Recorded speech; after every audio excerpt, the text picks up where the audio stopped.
They walked through cities that stank of death and called it ordinary. Streets were drowned in waste. Children played beside drains. And no one questioned the air they breathed. Every corner hid a truth that reshaped what normal once meant. Tonight, we step into that world and see how dirt became the foundation of their lives. So, before you feel comfortable, take a moment to like the video and subscribe to the channel. Only if your heart truly wants to. If you do like it, leave a little comment letting me know what time it is where you are. Now, dim the lights. Adjust the pillow to fit your head. Maybe turn on a fan to create a relaxing atmosphere. And let's begin this journey together tonight. If one were to step into a medieval town at dawn, the first thing to greet them would not be the sight of rising smoke or the distant sound of church bells, but the sour, a heavy scent that clung to every street like a second skin. It settled in the air, thick and familiar, drifting through open windows and under wooden doors. People walked through it without flinching, breathing it in the way one accepts cold mornings or an uneven road. The smell was not merely a part of life, it was the atmosphere itself, a silent announcement that the town had awakened before the sun had even risen. Human waste slid from the upper floors of crowded houses, poured casually from windows when chamber pots grew too full. Sometimes it hit the cobblestones with a splash loud enough to make passers-by look up. But most hardly bothered anymore. The practice was so common that a person might be considered unusual only if they bothered to warn the street below. It is almost comical to imagine that a falling bucket of excrement was once seen as nothing more than a minor inconvenience. The medieval version of a passing drizzle. Dogs scattered. People muttered. And life went on. The street absorbed everything. Public latrines stood openly near markets, churchyards, and squares, built not as places of privacy, but as necessities. Structures meant to contain the inevitable overflow of human activity. Their wooden platforms creaked. The pits beneath gurgled, and no one expected them to smell pleasant. The scent drifted into the nearby stalls, where fresh vegetables, fish, and bread were sold. Children held their breath when passing by, only to exhale in defeat as the stench followed them. If we compare this to today, it would resemble placing a garbage plant beside a playground and calling it community planning. Yet, for medieval townsfolk, it all blended into the rhythm of their days. Like the ringing of the church bell or the clatter of hooves, animals added their contribution without hesitation.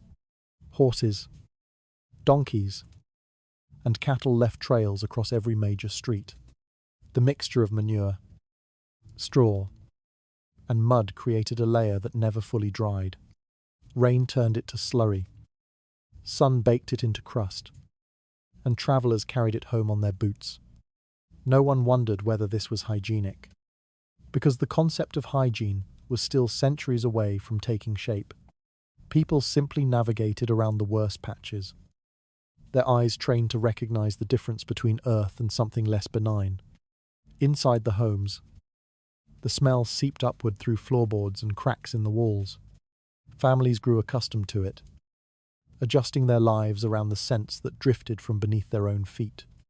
Latticed floors and simple pits made the boundary between living space and waste remarkably thin. Some households covered odors with straw, others sprinkled ash, but nothing blocked the steady reminder of what lay beneath. I sometimes find it unsettling to imagine a world where the line between daily life and decay was so faint that most hardly noticed when it blurred completely. Markets, too, were loud with the presence of filth. Vendors placed their goods on wooden planks worn smooth by years of use. But those same planks had also been used to chop meat, clean fish, or rest tools still slick from work. Dust settled into the gaps. Mud clung to corners. Nothing stayed clean for long. When people reached out to pick vegetables, their fingers brushed surfaces layered with the residue of past days. Still, customers judged food by appearance alone. A bright colour suggested freshness. A dull hue suggested age. As long as something did not smell overwhelmingly foul, it was considered acceptable. The waterways that cut through towns were no refuge. Streams served as drains, and drains served as streams. Waste, animal remains, dye, chemicals, and household refuse flowed together, thickening the colour until it no longer resembled water. Women washed clothes in one bend, only a short distance from where waste entered the channel. Children splashed in the shallows, unaware of what floated nearby. Drinking water came from wells, but even those could be tainted when groundwater mingled with polluted streams. To modern eyes, all of this appears reckless, even tragic. Yet medieval life possessed its own internal logic. People understood that waste smelled, but smell was not the enemy. Sudden death, famine, and war were.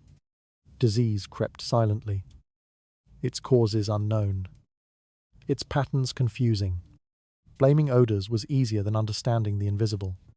When illness spread, people spoke of curses, a fate, or divine displeasure, rather than the waste beneath their feet. They lived so close to danger that the line between survival and collapse was often indistinguishable. There was also a social hierarchy in the experience of filth. The poor endured the worst of it, living in tightly packed alleys where drains clogged and pits overflowed. The wealthy, though better sheltered, were not immune. Their estates might have private latrines or servants to handle waste. But the surrounding city, its streets, markets, and rivers belonged to everyone. Even kings could not escape the stench of their own capitals. Cleanliness, in the medieval sense, was more about distance than purity. What interests me is not simply that people lived with filth, but that they accepted it so calmly. There was no widespread outrage, no insistence on reform. They moved through these conditions with the same steady rhythm they applied to hunger, childbirth, and labour. Filth was not an intrusion. It was part of the city's identity, woven into the stones, the soil, and the daily routines of everyone who lived there. And so the medieval town breathed through its waste. It swallowed it, redistributed it, and endured it. The smell was a constant companion, unpleasant, unavoidable, and undeniably ordinary. To live in such a place was to understand that comfort was fleeting, control was limited, and nature always pushed back against human attempts to organize the world. In truth, the most surprising thing is not how dirty the cities were, but how effortlessly people convinced themselves that the dirt belonged there. The streets you have just imagined held only the first layer of what people once accepted without protest. There were darker corners where waste collected in ways few dared to discuss. Something buried in those shadows is waiting quietly, and it changes how the entire city must be seen. Cleanliness in the medieval world rested on assumptions that would feel strangely incomplete to modern expectations. People did not pursue purity, sterility, or the absence of microbes concepts that simply did not exist yet. Their idea of clean was rooted in scent, appearance, and social standing. A body that did not carry an overpowering odour was considered acceptably maintained, even if layers of dirt remained untouched beneath clothing. Neighbours might comment on an unusually foul smell, but they rarely expected anyone to scrub themselves into true freshness. Cleanliness, like many aspects of medieval life, was defined less by removal of dirt and more by managing its presence. Daily routines reflected this understanding. Washing one's hands or face was common enough, but it relied heavily on scented waters rather than clear. Running water, herbs, rose petals, and lavender were soaked in bowls or basins to create a gentle fragrance. People dipped cloths into these mixtures and pressed them to their skin, lifting some of the surface grime, but leaving much behind. It was believed that fragrance helped maintain balance in the body, and that unpleasant odors signaled a disruption in health. True, washing with cold water was less admired. It was thought to weaken the body or invite illness. Many preferred to let scented cloths serve as their daily ritual. Bathing, though not unknown, was irregular and infrequent. Public bathhouses existed in some cities, but they were often associated with illness, sin, or moral suspicion as time went on. To bathe too often was regarded by some as an unnecessary indulgence, a sign of vanity rather than virtue. Instead, people relied on clothing as their main barrier against dirt. Garments soaked up sweat, oils, and dust. But washing clothes was laborious, and soap was expensive. Many families owned only a few sets of clothing. Washing them too frequently risked wearing them down. As a result, clothing was often aired out rather than washed, hung near windows or fires to let smells dissipate. It is darkly amusing that garments were expected to hide dirt rather than remove it, as though fabric could negotiate with filth on behalf of its owner. People wore layers not simply for warmth but for managing appearance. Outer garments concealed the stains of inner ones. The poor had fewer layers and fewer options, so their relationship with dirt was more visible. A labourer whose clothes retained the smell of sweat and earth might face little judgment, but a wealthy merchant smelling the same could be quietly mocked behind closed doors.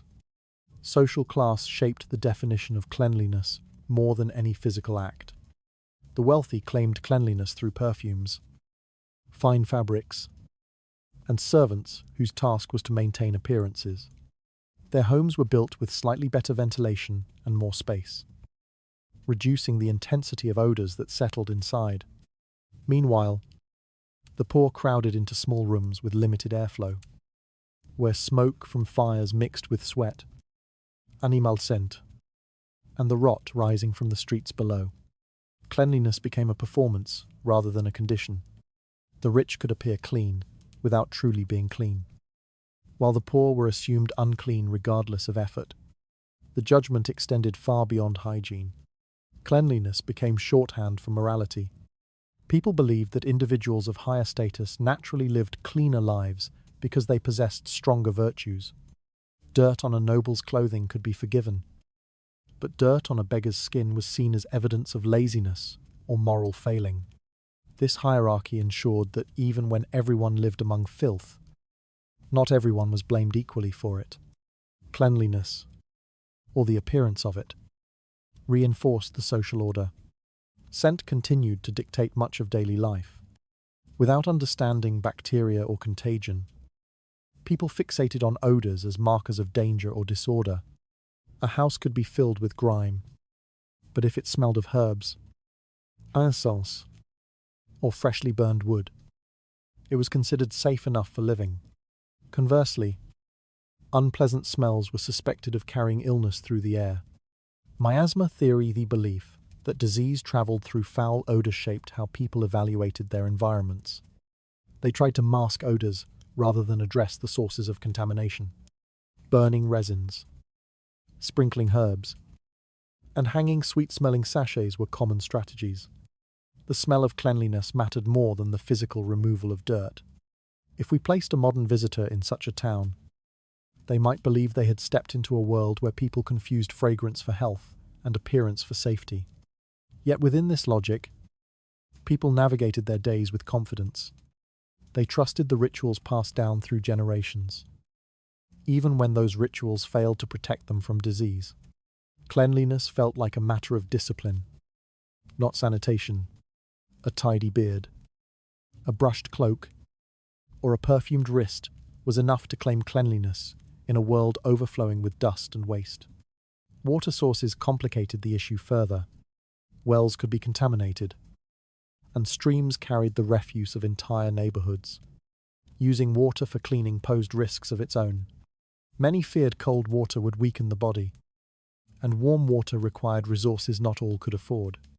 Boiling water was reserved for cooking or medicinal uses, not for washing. As a result, Water rarely touched the skin in meaningful ways. Clothes absorbed most of life's messes, and bodies simply adapted to them. Medieval towns were also shaped by seasons.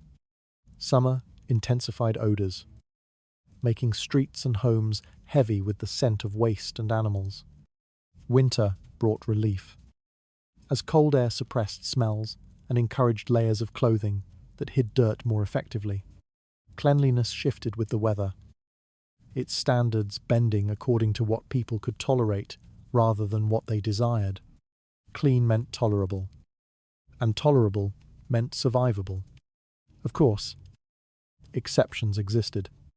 Some monasteries emphasized ritual washing as part of spiritual discipline, though even then the focus rested on symbolic cleansing rather than physical purity. Pilgrims on long journeys washed in rivers when possible, but this was more about refreshment than strict hygiene. In general, efforts toward cleanliness were sporadic, situational, and driven by individual need rather than communal standards. I find it strangely revealing that a society so surrounded by dirt still managed to create a hierarchy of who was clean enough, as though judgment could rise above the very streets everyone walked through. Cleanliness became another way people distinguished themselves in a world where nature constantly blurred those distinctions. In this environment, the concept of being clean transformed from a physical reality into a social identity. A noble covered in perfume could stand proudly beside a servant drenched in the scent of labour, and the contrast said more about status than about hygiene. Dirt was universal, but dignity was not. People clung to the illusion that they could rise above their surroundings, even when the evidence clung stubbornly to their clothes. Cleanliness, then, was less a battle against filth than a negotiation with it. People learned to live beside dirt, work above it, and sleep under it, trusting that fragrance and fabric could provide a barrier where knowledge and sanitation could not. Clean was what others swore smelled not what truly existed. The appearance of being clean mattered far more than the truth of it. The standards people trusted shaped their daily comfort more than any attempt to understand the world around them. And the quiet acceptance of these beliefs reveals more about the era than any preserved artifact could. What people embraced as clean often hid how fragile their understanding truly was. There were places where these illusions dissolved under harsher realities, and in those spaces, something far more troubling waited beneath the surface. The medieval city was not designed with intention as much as it was allowed to grow, curling and twisting like something alive, shaped by necessity rather than foresight. Streets formed where people walked most, alleys emerged where buildings pressed too close, pathways bent around the remnants of older structures long since forgotten. The result was a landscape where movement itself felt constrained, as though the city tolerated its inhabitants rather than welcomed them. Narrow roads wound between wooden walls, leaving barely enough room for two people to pass without turning sideways. These passages trapped everything that fell into them: noise, bodies, and more than anything else, waste, without drains or proper channels. The streets served as the only surface available to receive the refuse of daily life. Waste slid from windows, carts shed their loads, and debris scattered from stalls. What landed on the ground stayed there until rain arrived. And rain, unpredictable as it was, acted as the closest thing to sanitation the city possessed. When storms came, the streets turned to rivers of mud and filth, pushing waste into lower alleys where it settled again in quieter pools. Residents learned to step carefully even after the weather cleared. They knew what the water had carried with it and what it had left behind. Some households tried to throw refuse toward the center of the road, hoping that carts or animals would break it apart or grind it down. But this only added to the layering effect that shaped so many medieval streets. Dirt became thicker with each season, embedding fragments of daily life. Shells, straw, bones, scraps of cloth, into a surface that never fully dried or flattened. It is grimly amusing that people believed this build-up could somehow be managed by chance or by the clumsy hooves of passing animals, as though the city itself might decide to clean up after them. Instead, the debris simply grew more compact, spreading outward and upward until the roads resembled uneven tapestries, woven from everything the city no longer wanted. Hidden even deeper within the urban maze were the alleys that disappeared into shadows, unreachable by sunlight and untouched by wind. These narrow corridors, some no wider than the span of two outstretched arms, became chambers of decay. Stray animals crawled into them and never returned. Meat scraps and rotting vegetables were tossed here when people wished to avoid the eyes of neighbours. The air inside these passages felt heavier, as though it had been exhaled too many times and never refreshed. Water rarely reached these places, and when it did, it carried with it the remnants of everything washed down from the upper streets, rot piled upon rot, creating layers that sank into the earth and reappeared with every footstep. The presence of dead animals added another dimension to the problem. Carcasses left in alleys, decomposed slowly, feeding rats and insects that spread through entire districts. The smell intensified in summer, growing so strong that even those who claimed to be used to it turned away. If someone from our time wandered into such a street, they might think they had stepped behind the facade of a city into its discarded lungs. The place where everything exhaled was forced to settle. These areas were avoided whenever possible, yet they existed in every city, silent reminders of how deeply disorder was embedded in the physical landscape. What fascinates me is how people adapted to this without protest.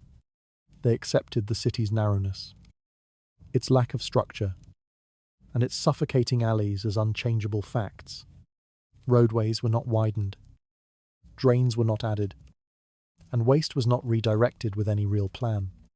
I find it unsettling that a community could become so accustomed to living within walls that pressed inward, holding not only their bodies but also the remnants of everything they discarded.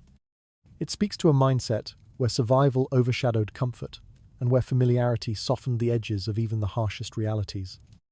The city grew upward and inward, folding upon itself as generations built new homes atop old remnants. Foundations were laid over waste pits, and floors were placed above contaminated soil. The ground beneath residents' feet was not stable earth, but a mixture of refuse and remnants layered across decades. Roads twisted not because they were planned that way, but because avoiding old structures was easier than removing them. The city matured like a tree with rot at its core, expanding around its own decay. Every street carried the weight of what people chose to ignore. There were corners where the silence pressed harder than the darkness itself. Somewhere within those forgotten spaces, a quiet truth lingered that changed the way the entire city was understood. Animal waste was one of the most constant and unmistakable features of medieval city life. Horses, oxen, mules, and cattle moved through narrow streets from dawn until dusk, hauling carts or carrying goods between markets. Every step they took added something new to the ground beneath them. Droppings dotted the roads like a second kind of cobblestone, familiar enough that people stopped noticing them unless they slipped. The smell spread with each passing cart, mixing with the odours already heavy in the air. It was impossible to separate the life of the city from the waste its animals left behind. Few people imagined clearing it away. Municipal workers dedicated to street cleaning did not exist in most towns, and even when someone tried to improve conditions, the effort never lasted long. There were too many animals, too many carts, too many routes. Waste accumulated hour by hour, replaced faster than anyone could remove it. Streets were swept only during festivals or visits from important officials. And even then, the cleaning was more symbolic than effective. It is almost comical how entire cities went about their days, pretending that a thin gesture of sweeping for a holiday could disguise years of neglect. The gesture mattered more than the result. During dry months, manure hardened under the sun, forming ridges that cracked underfoot. Carts crushed the piles into powder, releasing faint clouds that lingered at ankle height. This dust drifted into shops, clung to clothing, and settled on food laid out for sale. Bakers' stalls, fish vendors, and butchers all operated within reach of these particles. Customers rarely blinked. A bit of dust, a bit of grit. These were minor inconveniences. And people had learned long ago that cities demanded tolerance. When rain arrived, the streets transformed. Hardened manure softened, turning the ground into a slick mixture of mud and waste. Footsteps sank. Wheels dragged. Children splashed unknowingly through puddles that carried remnants of everything past before them. If someone from the modern world wandered into such a scene, they might think the entire city operated in a stable built without walls. Medieval residents, however, simply navigated the changed terrain with practiced caution, lifting their garments higher, choosing routes based on experience rather than sight. Despite being everywhere, manure was not seen purely as filth. For many people, it was also a resource. Farmers travelling into the city sometimes gathered dry droppings to use as fertilizer. Some households stored small piles to enrich gardens behind their homes. Yet even with its usefulness, manure was rarely collected systematically. Most simply remained where it fell, accumulating until weather or traffic shifted it elsewhere. The line between waste and resource blurred completely. Utility did not erase disgust, and disgust did not inspire removal. Animals themselves contributed constantly to this cycle. Horses tied outside taverns stamped and shifted, leaving fresh piles as casually as they breathed. Oxen pulling loaded carts stopped to rest, adding to the street as naturally as conversation. The sound of hooves was often accompanied by the soft thud of new waste striking the ground. People stepped around it reflexively, their feet tracing paths shaped by years of practice. I find it strange that a society so aware of the value of labour still allowed its streets to become repositories of everything its animals discarded. There was no urgency to improve conditions. Familiarity dulled discomfort. Markets were among the busiest and dirtiest places. Animals carried goods to stalls, stood nearby while merchants unloaded, and then walked through the same passages customers used. The combined waste of a single morning could spread across an entire square. Vendors sometimes swept the area directly in front of their stalls. But this was a courtesy, not a standard.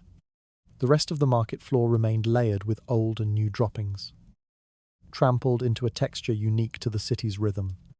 In the evening, when animals were led back to stables or fields, the streets did not grow cleaner, only quieter. The scent of manure deepened in the cooling air. Wind tugged at loose straw and carried faint trails of dust toward doorways left slightly open. Residents closed their shutters to keep out the strongest smells. But nothing sealed completely in medieval homes. The city breathed into every room. Manure shaped the sensory world of medieval life.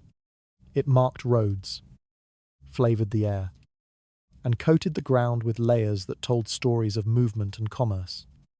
To remove it entirely would have been to remove the animals themselves.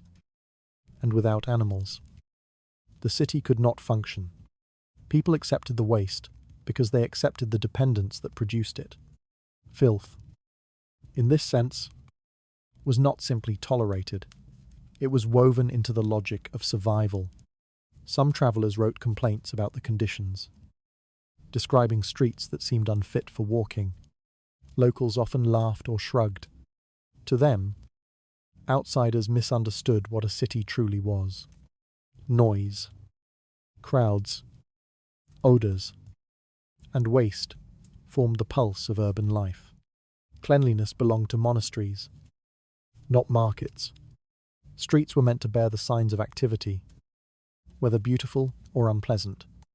Every pile told a story of movement, work, and endurance. There were stretches of road where the ground itself felt older than the buildings beside it.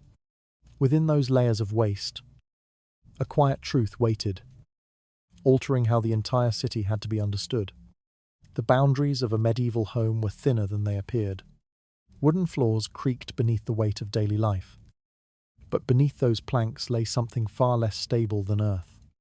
Many families lived above pits dug directly into the ground, shallow enough to fill quickly, yet deep enough to trap what was thrown into them. Waste gathered in these spaces slowly, forming layers that shifted with every season. People walked across their floors knowing that everything discarded below remained just out of sight, but never out of reach.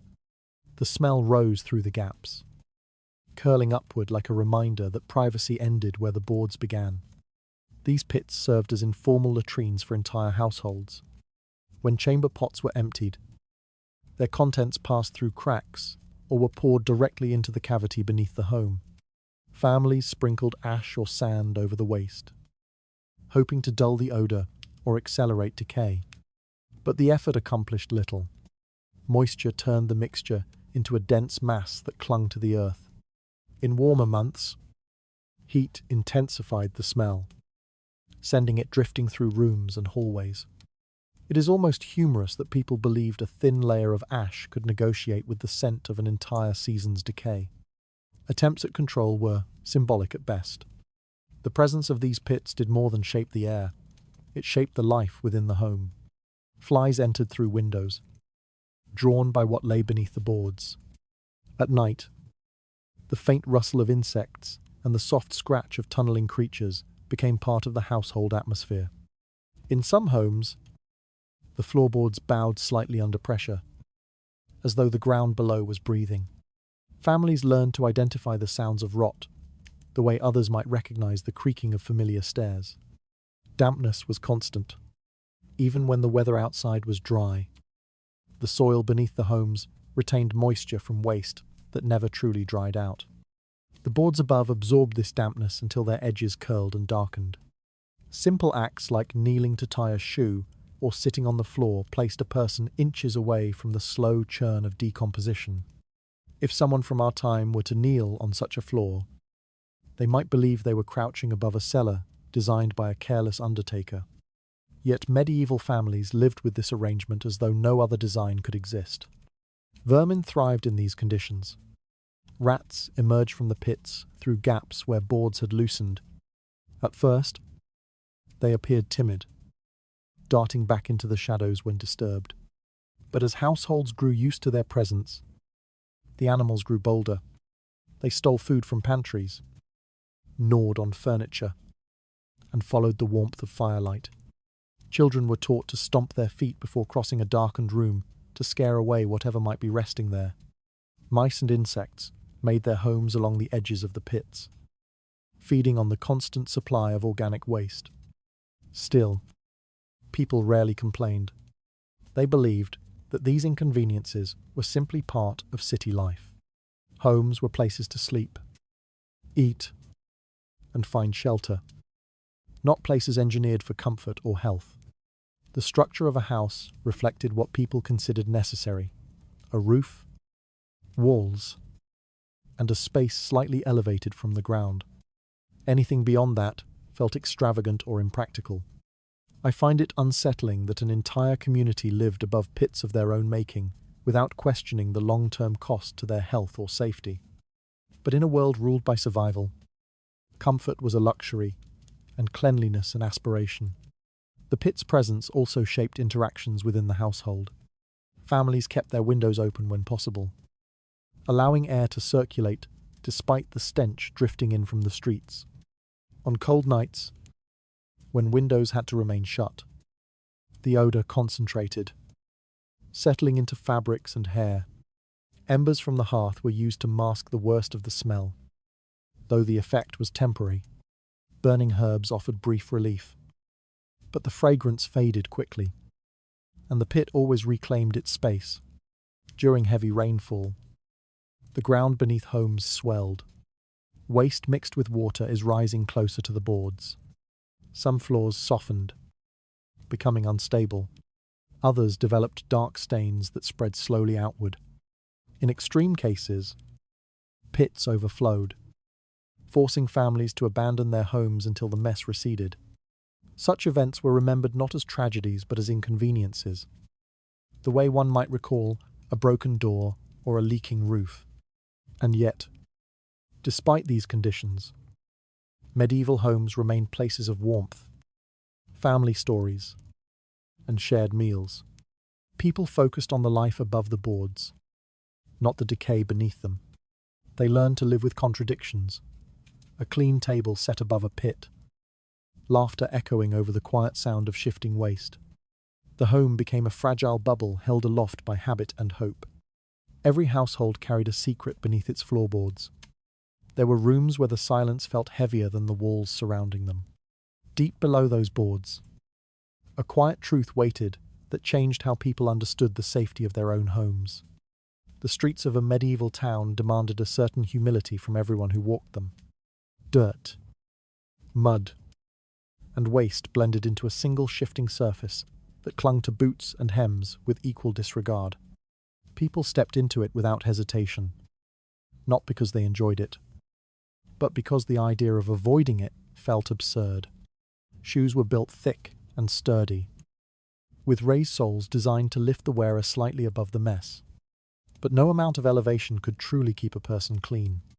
Each step carried the imprint of the city, leaving traces on stone thresholds, wooden floors, and even the edges of beds where boots were sometimes removed. Children moved through these streets with the ease of creatures who had never known dryness or cleanliness as ideals. They ran beside drainage channels that carried a constant, murky flow, balancing on slippery stones as though playing a game invented by the city itself. Some splashed deliberately, sending droplets of filth onto their legs. Laughter echoed down the alleys, unbothered by what adults might have called hazards. No one stopped them. No warnings were given. It is almost amusing that the same parents who feared spirits and omens had so little concern for the very real dangers beneath their children's feet. Footwear, though protective, was never perfect. Thick leather absorbed moisture. Raised patterns on soles collected debris. After a day of walking, the underside of a shoe held pieces of the city, crumbs from market stalls, dust from livestock, and remnants of waste crushed beyond recognition.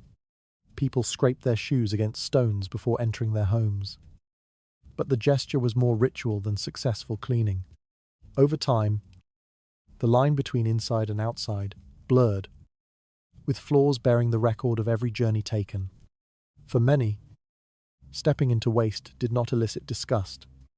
They had lived surrounded by it since birth. Waste was not a violation, but a component of the landscape. The way snow might be in colder climates, or sand in coastal villages. People adjusted their gait, their expectations, and their tolerance long before they learned to speak. If someone from today walked those same streets, they might feel as though every step was a negotiation with contamination, a game whose rules they never agreed to. But medieval residents saw no game at all, only reality. The acceptance of this environment shaped not only habits, but perceptions of health. People recognized foul smells and discomfort, but did not see them as threats. Illness, when it came, felt unrelated to the waste beneath their feet. Disease was blamed on seasons, fate, divine displeasure, or the unseen forces people feared more than physical filth. This separation between daily dirt and danger allowed them to move through their world with a calm that feels almost unimaginable now. Markets amplified this relationship with filth. Crowds packed tightly together, pushing through narrow lanes where waste gathered in the shallow depressions carved by cartwheels. Animals stood tethered beside stalls, adding fresh piles to the ground even as customers exchanged coins. Droppings mixed with spilled wine, crushed herbs, and fish scales. Vendors did not apologize for the conditions. Buyers did not complain. The ground beneath them was simply part of the bargain. Children, again, adapted quickest. Their games often required them to chase each other through the busiest and dirtiest parts of the town. If they slipped and fell, they stood up laughing, wiping their hands on whatever cloth was nearest. Adults scolded them only when they slowed foot traffic, not when they dirtied themselves. Some claimed that exposure built strength, that children raised amid filth grew tougher, more resistant to illness. I find it revealing that a society so vulnerable to disease believed resilience could be measured in how casually one walked through contamination. Footpaths outside the city offered little relief. Roads between towns were carved by hooves and wheels, not designed for comfort. Mud swallowed shoes, and manure left by passing herds marked every stretch. Travellers learned to step hard and fast, pulling their feet free with a practiced motion. At inns, hosts kept basins for washing hands, but rarely provided water for boots. No one expected shoes to be clean. Everyone expected them to be filthy. In winter, waste froze into familiar patterns beneath a brittle crust of ice. People welcomed the firmness, glad for a brief reprieve from the slippery layers of warmer months. Yet the thaw always came, revealing everything preserved beneath the surface. Spring did not bring freshness, it brought memory, restored in unpleasant detail. This coexistence with filth-shaped behaviour, tolerance, and even identity. Cleanliness was not measured by the absence of dirt, but by the absence of excessive smell. Shoe-tracking waste did not violate social norms because no one could avoid doing so. It was a shared burden, woven into the rhythm of the city and accepted as part of being alive. Every step carried more history than people realized. There were pathways where the ground felt heavier than the buildings surrounding it, far beneath the layers of treaded waste. A quiet understanding formed that reshaped how people judged the world beneath their feet. Markets were the beating heart of medieval cities, but their pulse carried a scent and texture unlike anything modern crowds would endure. Stalls pressed tightly together created narrow corridors where vendors shouted over one another, their voices rising above the clatter of knives, buckets, and wooden boards. The ground beneath these stalls was never dry. Blood from freshly cut meat ran in thin, wandering threads, spreading across stones already darkened by years of use. Fishmongers poured away murky water that had once cradled their catch. Poultry sellers brushed feathers and droppings aside with casual flicks. Everything blended into a thick, a shifting layer of filth beneath the feet of buyers who hardly noticed anymore. People stepped confidently across puddles tinted red or brown, moving with the same practiced rhythm they might use to cross a familiar stream. A parent might lift a child's hand to avoid the worst spots. But even then, the child's shoes found their way into places better left untouched. The bodies of small animals, fish heads, chicken spines, and pieces of offal lay trampled into the mud. It is almost absurd how easily shoppers accepted the idea that choosing vegetables required walking through the remains of yesterday's butchery. The smell, too, was a force of its own. Fresh meat mingled with aging scraps. Herbs and spices attempted to rise above it, but were quickly drowned out by the weight of rot. The air hung thick, turning warmer as more bodies crowded between the stalls. Perfume from passing townspeople dissolved instantly into the heavier odours that surrounded them. No one complained. Complaints belonged to those who believed improvement was possible. And most knew the market had been this way long before they were born. Stall owners worked with efficiency shaped by generations. Their hands moved from carcass to scale to coin, with barely a moment between. They wiped blades on aprons, already streaked with blood, rinsed them in buckets of cloudy water, then began again. Vegetables sat beside raw meat, fish beside cheese, poultry beside herbs meant to mask unpleasant flavours. If a modern visitor were to observe such a scene, they might think the entire market had been designed by someone who viewed sanitation as an optional experiment. But to medieval citizens, these arrangements were simply logical. Everything sold where it was most convenient, not where it was most hygienic. Water flowed constantly through the market, though not for cleaning. Wastewater from washing meat or rinsing fish drifted down shallow channels carved by use rather than design.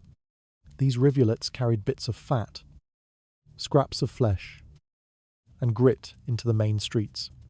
From there, the mixture made its slow journey toward the rivers and streams that bordered the city. People followed the same water to the riverbanks to wash clothing or fetch buckets for cooking, never fully acknowledging what travelled alongside them. Children played at the edges of these markets, poking sticks into pooling water or chasing each other between hanging carcasses. Vendors rarely intervened. The children's presence made the market feel alive, and danger had never been a convincing argument for caution. Rats darted in and out from under tables, drawn by dropped scraps. Cats followed them, weaving between legs with the ease of creatures who had claimed the market as their own. The sounds of their small hunts blended with the human noise, creating a continuous hum of survival shared across species. Crowds thickened during festivals or holy days. Pilgrims, locals, and travellers all converged in the marketplace, their feet pounding the ground into a paste of mud and refuse. Heat rose from the mass of bodies, amplifying the smells until they clung to clothing for hours afterward. People left the market with baskets full of goods and shoes full of things they would rather not identify. Yet no one looked ashamed or bothered. They had obtained what they needed, and that was enough. It fascinates me how effortlessly people accepted the coexistence of necessity and filth. Markets provided life, food, tools, news, and so the conditions under which they operated felt irrelevant. I find it revealing that a society so dependent on its markets learned to overlook the very ground upon which its survival rested. The acceptance was not forced but habitual, passed from one generation to the next. Some cities attempted regulation. Officials announced rules about waste disposal or stall placement, but enforcement rarely reached beyond the first week. Merchants returned to familiar habits, buyers returned to their routines, and the market resumed its natural state. Order existed only briefly, swallowed again by the rhythm of commerce. By the end of each day, the market transformed into a quieter reflection of its peak. Stalls remained, but vendors departed, leaving behind scraps and puddles that glistened in the fading light. Birds swooped in, scavenging. Dogs sniffed for leftovers. The market breathed differently at night, settling into a slower decay that would sharpen again at sunrise. For all its chaos, it was dependable. Filth came and went, but the market always opened again. Each stall carried more stories than the goods laid upon it. There were corners where the air felt heavier than the shadows themselves. Beneath the echo of every shouted price lingered a truth that reshaped how the city understood the cost of its own appetite. Food waste formed a second layer of the medieval city, one that shifted and decayed as steadily as the people who walked above it. Bones from last night's meals, husks of vegetables trimmed at the threshold, crumbs and scraps swept from tables, all found their way to the same destination, the ground just outside the door. There was no ritual to it, no shame, no hesitation. Waste simply left the home the same way breath left the body. What the family no longer needed, the street inherited. Over time, this became the accepted rhythm of daily life. Doorways framed these small piles like markers of routine. Bones accumulated first, their pale edges jutting from the darker soil. Vegetable peels curled as they dried, hardening into brittle ribbons. Occasionally, a family threw out spoiled food, or the remnants of a pot that had burned. Dogs wandered by to sniff at them, picking out anything still edible. The remains that animals ignored blended into the dirt until no one could say when they had first appeared. It is almost darkly amusing that something thrown out with relief became part of the city's long-term architecture within a day. Some households turned to animals to manage the waste more deliberately. Pigs, kept near kitchens or tied to posts outside, rooted eagerly through the piles for scraps. Their snorts and grunts echoed through the narrow streets. Children watched them with curiosity, amused by how quickly a pig could reduce a heap of leftovers to nothing. In wealthier quarters, such animals were considered improper. But in most neighborhoods, they were seen as practical allies. People tolerated their smell, their noise, and their appetite because the alternative, manual cleaning, felt far less appealing. Not every family owned pigs, but the city supplied its own scavengers. Cats prowled the streets at dusk, slinking between doorways in search of anything soft enough to tear apart. Rats followed the same trails, though with far less caution. Their presence was constant, their numbers impossible to measure. They feasted on discarded food, moving quickly between shadows and light. Their survival relied on human carelessness, and human carelessness was abundant. If someone from the present walked through those streets, they might think the city had outsourced its sanitation to animals that never signed up for the job. Despite the constant decay around them, residents rarely spoke of the waste as a problem.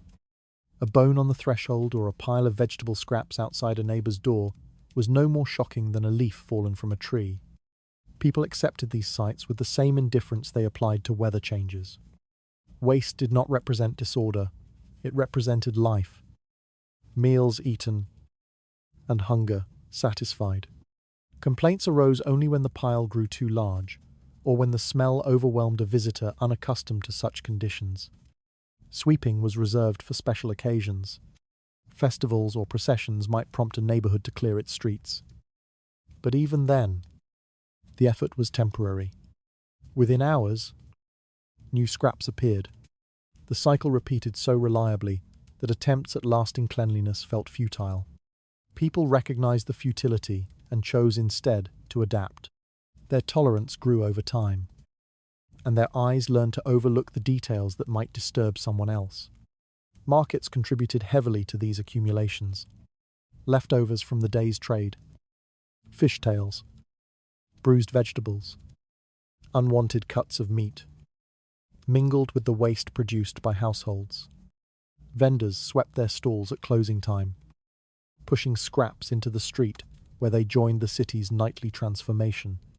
Birds descended in the early morning to pick apart whatever remained from the previous day, their frantic movements scattering debris even further. Living in such an environment shaped people's sense of what was normal. They did not imagine a world where waste was bagged, collected, and transported away. They understood only the system they lived within, a constant exchange between household and street, between meal and discard, between order and decay. The city consumed waste as naturally as it produced it. Children, as always, adapted most easily. They stepped around scraps without hesitation, sometimes kicking a bone or peel aside during their games. Their toys became dirtied, their clothes stained, but none of it surprised their parents. Dirt was not the enemy of childhood, it was its background. I find it revealing that while people feared spirits, curses, and invisible forces, they barely reacted to the living creatures thriving on the debris outside their own doors. The presence of waste also contributed to the city's smell, a layered scent that changed with season, temperature, and wind. In summer, heat accelerated decay until the air grew heavy. In winter, everything moved more slowly, the cold preserving scraps beneath a thin crust of frost. But regardless of season, the city never lacked reminders of what people had eaten and discarded. Over time, the mixture of waste, soil, and animal activity transformed many streets into surfaces unlike anything seen today. Layers of decomposed matter hardened into uneven terrain. People walked these same paths for generations, unknowingly compacting centuries of discarded meals underfoot. Every doorstep bore a quiet testimony to the lives unfolding behind it. There were alleys where the ground held more memory than the stones lining the walls. Far below the piles left in passing, a deeper truth waited that reshaped how the city understood its own appetite. Rivers and ponds served as the lungs of medieval cities, yet they breathed in everything. Residents exhaled. Waterways carried life, movement, trade, and stories. But they also carried waste. People approached the riverbanks each morning with buckets, bezons, laundry, and refuse, merging their needs into a single, tangled ritual. The same water collected filth from the upper towns, washed the bodies of workers, soaked clothing, cooled livestock, and then returned home with families to be boiled for meals. It was a system held together not by trust, but by necessity. From the bridges, one could watch lines of residents approach the water with a steady rhythm. Some emptied chamber pots directly into the flowing current, watching the contents swirl and drift away. The river never questioned anything placed into it. It simply carried each offering to the next bend. Moments later, a different set of villagers arrived to fill their jugs from the same spot. It is almost grimly humorous that the river served as both a dumping pit and a pantry, depending on who reached it first. People believed the current purified what it touched, and belief was often stronger than caution. Laundry workers spread out across the shallows, beating clothes against stones worn smooth from years of use. Their wooden paddles cracked sharply with every strike, echoing across the water. Soap was rare and expensive, so scrubbing relied on pressure and repetition rather than true cleansing. Clothes dipped into water, already clouded with the residue of dozens of families. Yet for many households, this was the only way garments could remain remotely presentable. A freshly washed tunic might still carry a faint scent of the river, but it was accepted as the inevitable price of living close to so many others. Only a few paces away, men and children washed themselves in the same water. Some splashed playfully, unaware of the currents carrying what had been discarded upstream. Others scrubbed mud from their legs or rinsed sweat from their hair. The river's chill cut through the summer heat, offering a moment of relief. But cleanliness, in this context, was merely a sensation, temporary, fragile, and built upon illusion. If someone today stood at such a riverbank, they might feel as though the world had reversed the meaning of purity entirely. Cattle drank from the edges, stirring muddy sediment into swirling patterns. Ducks and geese paddled through floating scraps. Dogs waded in and out, shaking water onto anyone nearby. Movement never ceased. The water was always alive, always in use, even in winter. When ice formed in thin sheets, people broke holes in it so they could continue their routines. Needs did not hibernate simply because the season changed. Large cities faced the worst consequences of this shared system. Their rivers bore the weight of thousands of inhabitants, carrying waste from butcher shops, dye houses, tanneries, and households. The water darkened to murky greens and browns, turning opaque as it travelled. Foam collected in corners where currents slowed. Children threw stones into it, watching ripples distort strange colours on the surface. Some cities tried issuing rules about dumping waste upstream, but enforcement rarely survived past the first week. The river remained the city's most dependable worker, silent, tireless, and tragically forgiving. Despite the obvious dangers, people continued using river water for cooking. They believed boiling removed all threats, though boiling could not undo everything that moved unseen beneath the surface. Yet alternatives were scarce. Wells contaminated by runoff could be even more dangerous. Rainwater was unreliable.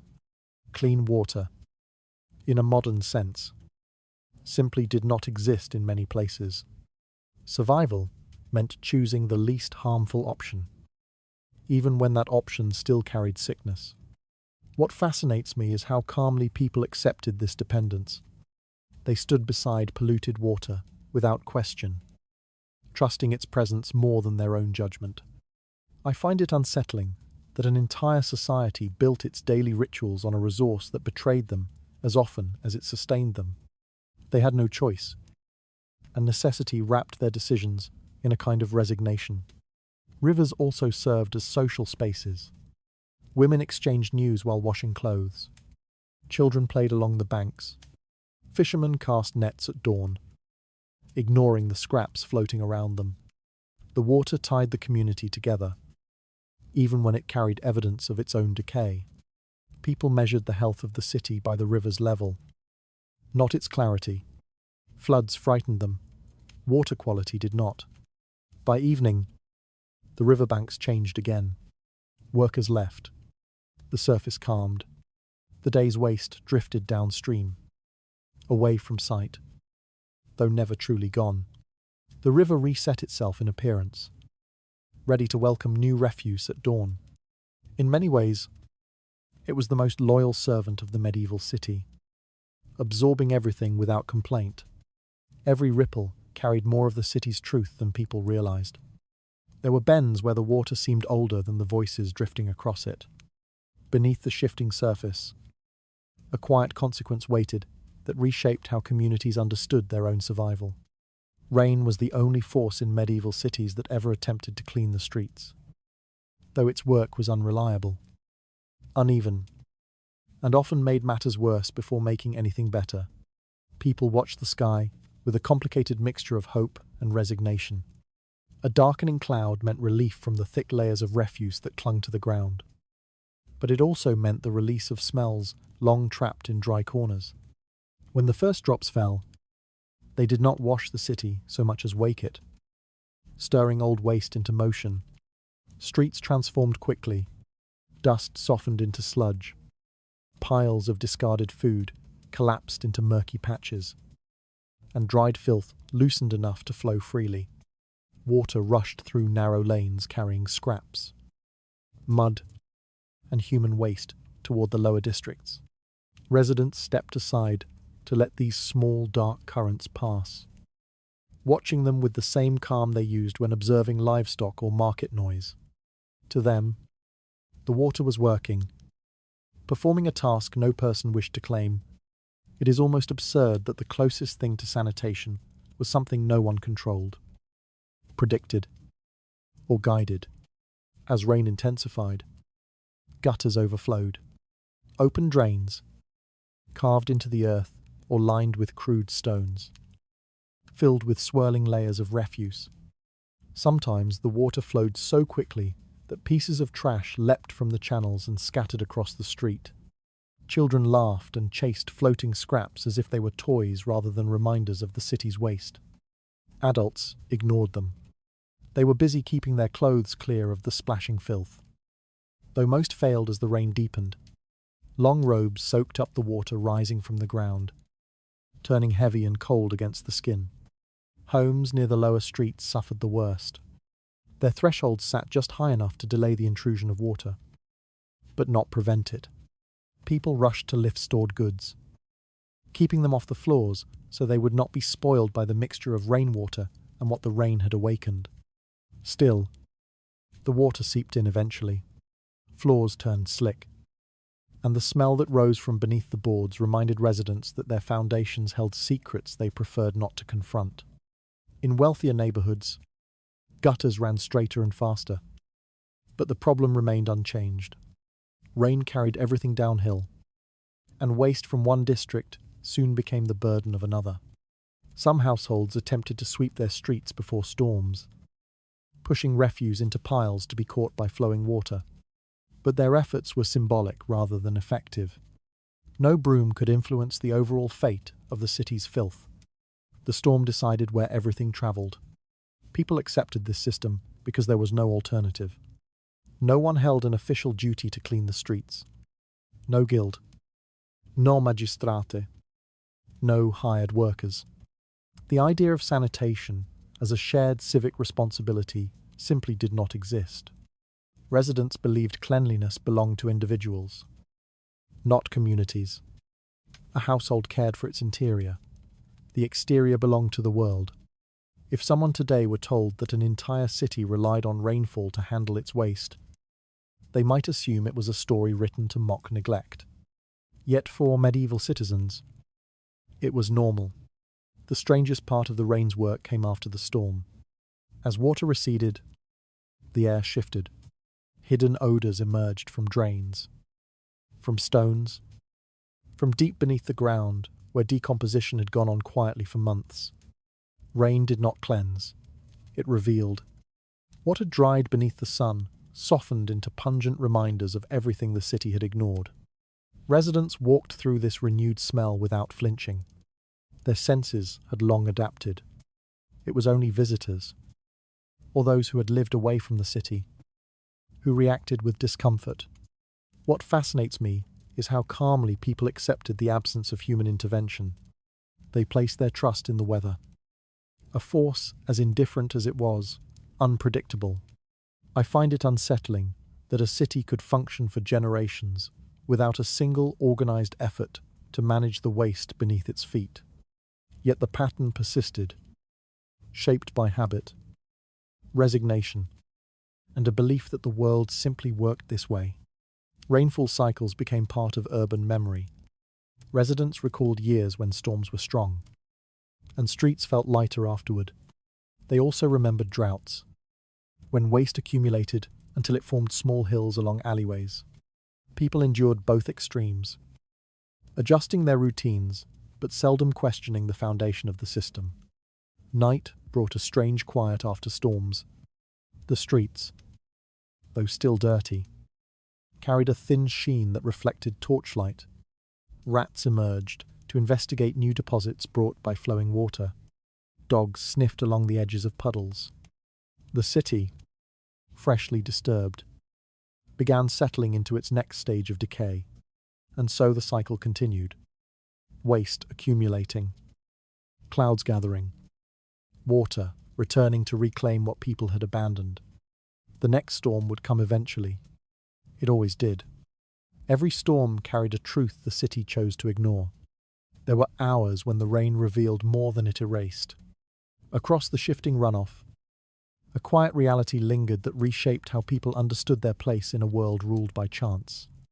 Class in medieval cities was measured not only in wealth or titles, but in distance. Specifically, the distance between one's home and the nearest boundary of filth. In a world where waste shaped daily life, proximity became a silent marker of status.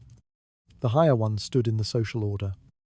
The farther they could place themselves from the raw reminders of living, eating, and dying, the lower one fell. The closer those reminders pressed against their walls, within castles and fortified manors, the privileged enjoyed private latrines built into stone towers or tucked behind thick wooden doors.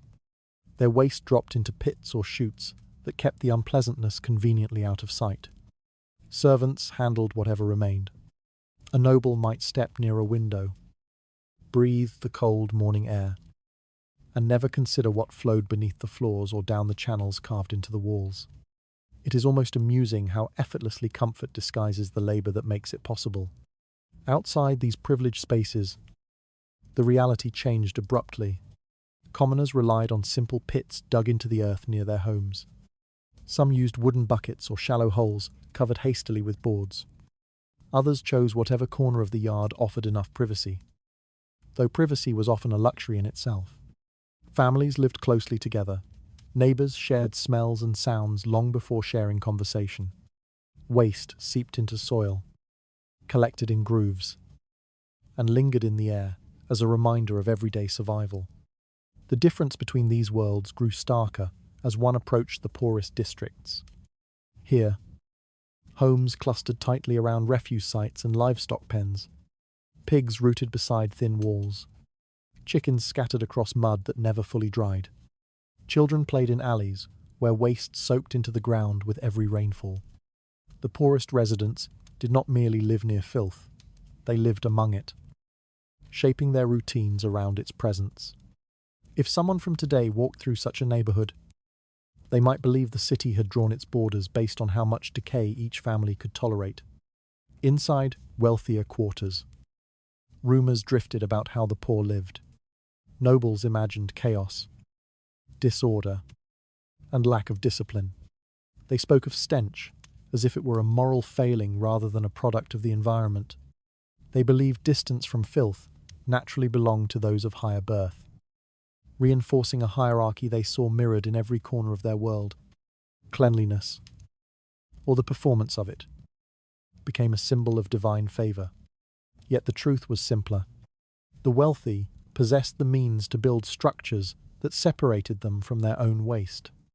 The poor lacked such means. Wooden homes sagged, floors remained thin, ditches overflowed. A family might attempt to dig a new pit, only to find the old one still leaking into the soil. They wiped their floors, aired their linens, and burned herbs to cut through the thick smells. But these measures offered only temporary relief. Survival demanded acceptance. Noble households also relied on servants, unseen hands that washed linens, emptied chamber pots, scrubbed floors, and maintained the illusion of purity. These workers often lived close to the filth their employers despised. Inhabiting rooms near stables or kitchens, their status was built on proximity to labor, to waste, and to the unseen corners of daily life. The nobility rarely considered the cost of this arrangement. In contrast, the poor had no one to shift the burden for them. Mothers cleaned their own buckets. Fathers dug their own pits. Children learned early to step around puddles and avoid corners where stray refuse collected. The poor became intimately familiar with decay, not because they chose it, but because the city arranged itself around them. What fascinates me most is how people interpreted this divide. I find it telling that distance from filth became a measure of dignity, as though purity were granted by architecture rather than circumstance. Cities accepted this hierarchy without question. Officials rarely intervened unless the stench threatened wealthier districts. Even then, solutions addressed symptoms rather than systems. In poorer areas, waste influenced everything: where families slept, where they gathered, how they stored food, even how they viewed themselves. The smell followed them into church, into markets, into any public space where their presence marked the boundary between classes. The wealthy might wrinkle their noses, unaware that their own comfort depended on channels and pits maintained by others. The divide extended beyond physical space. It shaped speech, behavior, and expectations. Nobles insisted that virtue aligned with cleanliness, ignoring the infrastructure that made their superiority possible. The poor endured silent judgment from those who never glimpsed the realities of their streets. Night deepened these contrasts. In wealthier homes, torches flickered over stone floors that stayed dry and cool. In poor districts, darkness thickened around muddy yards and leaking walls. The quiet only sharpened the smells rising from pits and corners, creating an atmosphere that felt heavier than the air itself. This weight seeped into daily life, forming an invisible barrier between those who could distance themselves from filth and those who could not. The city learned to live with this imbalance. It became part of its identity, its structure, its order. Generations passed down the same streets, the same smells, the same acceptance of a world divided not only by wealth, but by the nearness of decay. Every boundary held more truth than the people who crossed it understood. There were streets where the air itself marked the line between privilege and survival. Along those unseen borders, a quiet reality endured that reshaped how societies measured worth. Public latrines in medieval cities stood as awkward reminders of how communities attempted to manage what no one wished to acknowledge. These structures, often placed near markets, rivers, or the edges of crowded districts, looked harmless from a distance. Simple wooden huts, stone enclosures, or pits surrounded by planks. But the moment one stepped closer, the truth unfolded with a heaviness that settled in the air. The smell seeped into clothing, into hair, into memory, refusing to fade even after leaving. Many of these latrines were built over deep pits, intended to collect years of accumulating waste. The intention was practical: create a shared place where people could relieve themselves, lightening the burden on the already filthy streets. But the theory never matched reality. Without regular maintenance, pits filled quickly, waste pressed upward, softening the wooden boards and rough stone supports. Rain seeped in, accelerating the rot. Over time, the structure beneath the feet of users weakened until it carried the weight of danger more than the weight of relief. People knew the risks. Stories circulated of boards cracking underfoot, of legs plunging into depths no one wished to imagine. Yet residents continued to use these latrines. They had little choice. To relieve oneself in the open risked shame or fines. To relieve oneself at home risked the stench that lingered for days. Public latrines, however treacherous, offered a compromise. It is almost darkly amusing that people willingly stood over pits of their own fear simply because it was the least disruptive option. Some latrines were infamous. Entire neighborhoods whispered about accidents that had taken lives.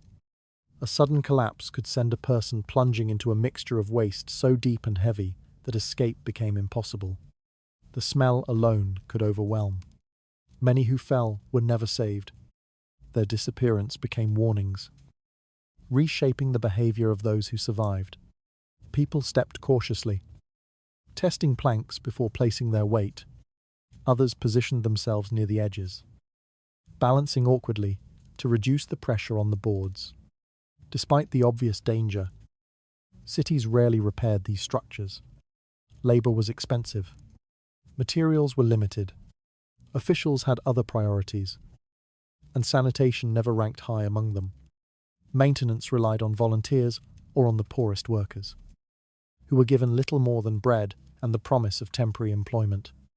Even when repairs were attempted, they were usually superficial. Patches placed over rot, stones added to sagging foundations. The pit remained the same, deepening and expanding with every passing year.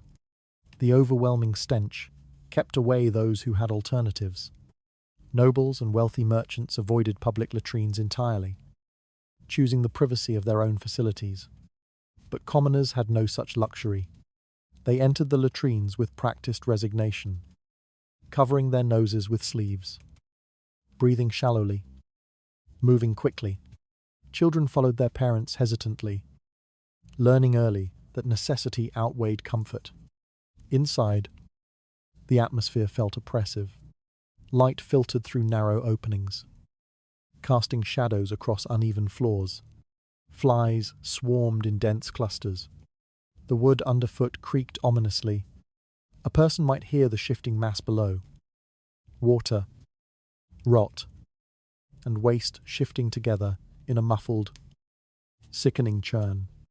The knowledge of what lay beneath shaped the posture of everyone who entered.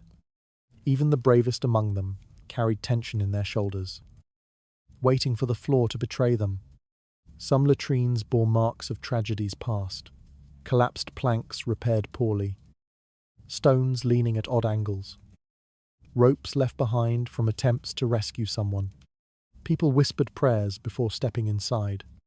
Others refused entirely, choosing instead to relieve themselves in hidden corners, despite the consequences. If someone today encountered such a building, they might believe it was an abandoned ruin, not a place people once relied upon daily. The fear associated with public latrines shaped more than behavior. It shaped identity. To use one was to accept a certain level of vulnerability.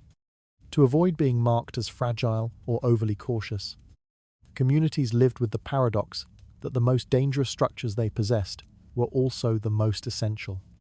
Safety measured itself not by the soundness of the building, but by the hope that the floor would survive just one more visit. What strikes me most is how calmly people carried this risk. They entered these spaces with the same composure they brought to markets, churches, or riverbanks.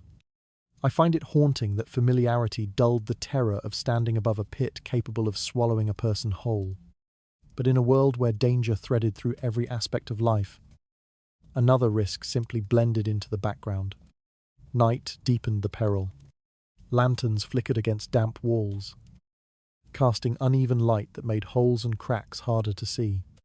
Some avoided using the latrines after sunset, fearing missteps. Others had no choice. Those who entered did so with deliberate steps, trusting the floor only because trust was all they had left. By morning, the latrines still stood. Dangerous, decaying, unavoidable. Their presence shaped the rhythm of the city, marking the boundary between necessity and fear. They remained, year after year, until time and collapse forced their rebuilding or abandonment. Every step taken inside those walls carried more weight than anyone wished to admit. There were moments when silence pressed harder than the boards beneath tired feet. Through that thickened air lingered a truth that altered how people measured the cost of simply existing. Religion shaped medieval attitudes toward cleanliness in ways that feel both distant and strangely intimate. For many believers, purity was not measured by the body, but by the soul. And the body's filth became a symbol of humility rather than neglect. Dirt clinging to skin, to hair, and clothing was not simply tolerated, it was interpreted, reimagined, and folded into teachings that defined virtue. The presence of grime became a quiet declaration of faith, signaling one's willingness to abandon worldly vanity and embrace a life of spiritual submission. Some followers believed that washing too frequently risked drawing attention to earthly desires. Clean skin suggested pride, indulgence, or a longing for admiration. Dirt, on the other hand, marked a person as grounded, devoted, and mindful of their place before God. It is almost ironic that something seen today as a sign of illness or neglect once served as proof of humility. In a world where hardship shaped every hour, spiritual interpretations softened the discomfort of physical filth. Public sermons reinforced these ideas. Priests reminded their congregations that Christ had walked dusty roads, surrounded by crowds and suffering. Saints had lived in caves or deserts, their bodies unwashed for years. Holiness, they argued, came through endurance rather than presentation. Cleanliness was not condemned entirely, but excessive bathing, or bathing for pleasure, was viewed with suspicion. People learned to associate restraint with righteousness, even when restraint meant tolerating discomfort. Households reflected these beliefs in their routines. Children bathed infrequently, not only because water was scarce or cold, but because parents felt little urgency to maintain constant cleanliness. A layer of dirt was not shameful, it was natural. Washing became an event reserved for illness, celebration, or preparation for holy days. On ordinary evenings, families knelt together in prayer without considering the mud on their hems or the soot on their hands. Monastic communities embraced these ideals even more intensely. Many monks and hermits avoided washing altogether, believing bodily discomfort purified the spirit. Their skin cracked, their hair matted, and their robes stiffened with sweat and dust. Yet these conditions were celebrated as signs of devotion. The more a monk withdrew from worldly comforts, the more revered he became. If someone today encountered such discipline, they might mistake it for self-punishment rather than a spiritual calling. But for these communities, enduring filth was a pathway toward divine closeness. Pilgrims traveling long distances adopted similar practices. Their journeys involved days or weeks of continuous exposure to mud, rain, and dust. But the grime on their bodies became a badge of faith. To arrive at a holy site covered in dirt was considered honorable, proof that one had walked with sincerity and sacrifice. People greeted one another not with embarrassment, but with respect for the suffering they carried visibly on their skin. In cities, religious beliefs influenced more than personal grooming.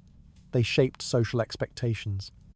A person who seemed too clean risked appearing vain or worldly. Cleanliness raised questions. Why did they bathe so often? What were they trying to hide? What desires were they feeding? Conversely, a person marked by dirt appeared conscientious, modest, or spiritually focused. Thus, Hygiene became a subtle form of communication, a way to position oneself within moral hierarchies as much as social ones. Some clergy warned that excessive concern for the body could lead to moral decay. They reminded believers that the flesh was temporary, destined to return to dust. To polish it excessively was to forget its impermanence. True beauty came from the soul, not the skin. These teachings resonated deeply in communities already accustomed to hardship. In a world where disease, famine, and instability shaped daily life, the idea that dirt could reflect devotion rather than failure offered comfort. Yet not all believers embraced these interpretations uniformly. Urban dwellers accustomed to crowded streets and decaying waste sometimes struggled with the tension between spiritual teachings and the practical need for hygiene. They washed hands before meals, rinsed faces before prayer, or bathed children when vermin became too persistent. But even these gestures were made quietly, cautiously, so as not to seem indulgent. What strikes me most is how thoroughly religion softened the realities of filth. I find it haunting that belief could transform discomfort into virtue, turning dirt into something almost sacred. Faith reshaped perception so completely that people accepted conditions that might otherwise have felt unbearable. Night brought a different quiet to these beliefs. In small cottages, families lay together in shared beds, their bodies warm against the chill, their clothes holding the scent of the day. Monks prayed in dim chambers, the air heavy with dust and age. Pilgrims stopped along roadsides, sleeping beneath the stars without washing. Dirt followed them everywhere, not as a burden, but as part of their devotion. In this world, cleanliness was never merely a physical state.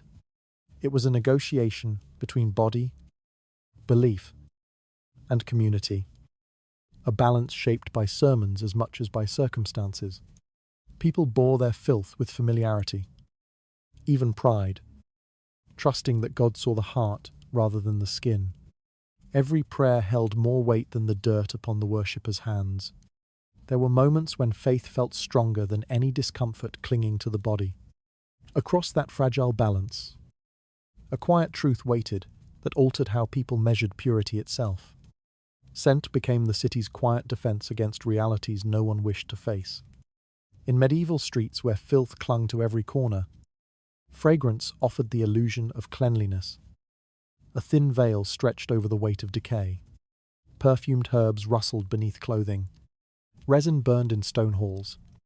Small pouches of scented powders hung near the skin, releasing gentle notes meant to interrupt the harsher truths of daily life. These strategies did not remove the smells, they merely softened them, offering a kind of comfort that felt both practical and symbolic. The wealthy embraced scent not only for pleasure, but for distinction. Inside, their layered garments hung small embroidered sachets filled with lavender, mint, rosemary, or more exotic blends gathered through trade. Some wore them at the neck, where the warmth of the body helped release fragrance in steady waves. Others tucked them into sleeves or under belts, allowing the scent to drift subtly into the space around them. It is almost amusing that certain nobles believed a handful of crushed herbs could defeat the odor of an entire city. Perfume served as a marker of class. People who carried scented pouches were immediately recognized as those who could afford refinement. Their clothing held hints of distant gardens, suggesting worlds far removed from the narrow alleyways thick with rot. When such a person passed, others stepped aside, not simply out of respect, but because even a momentary breath of fragrance felt like a small escape from the daily air.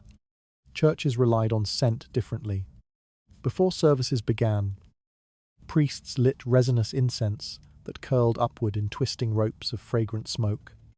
The purpose was partly symbolic, purifying the space, invoking the divine.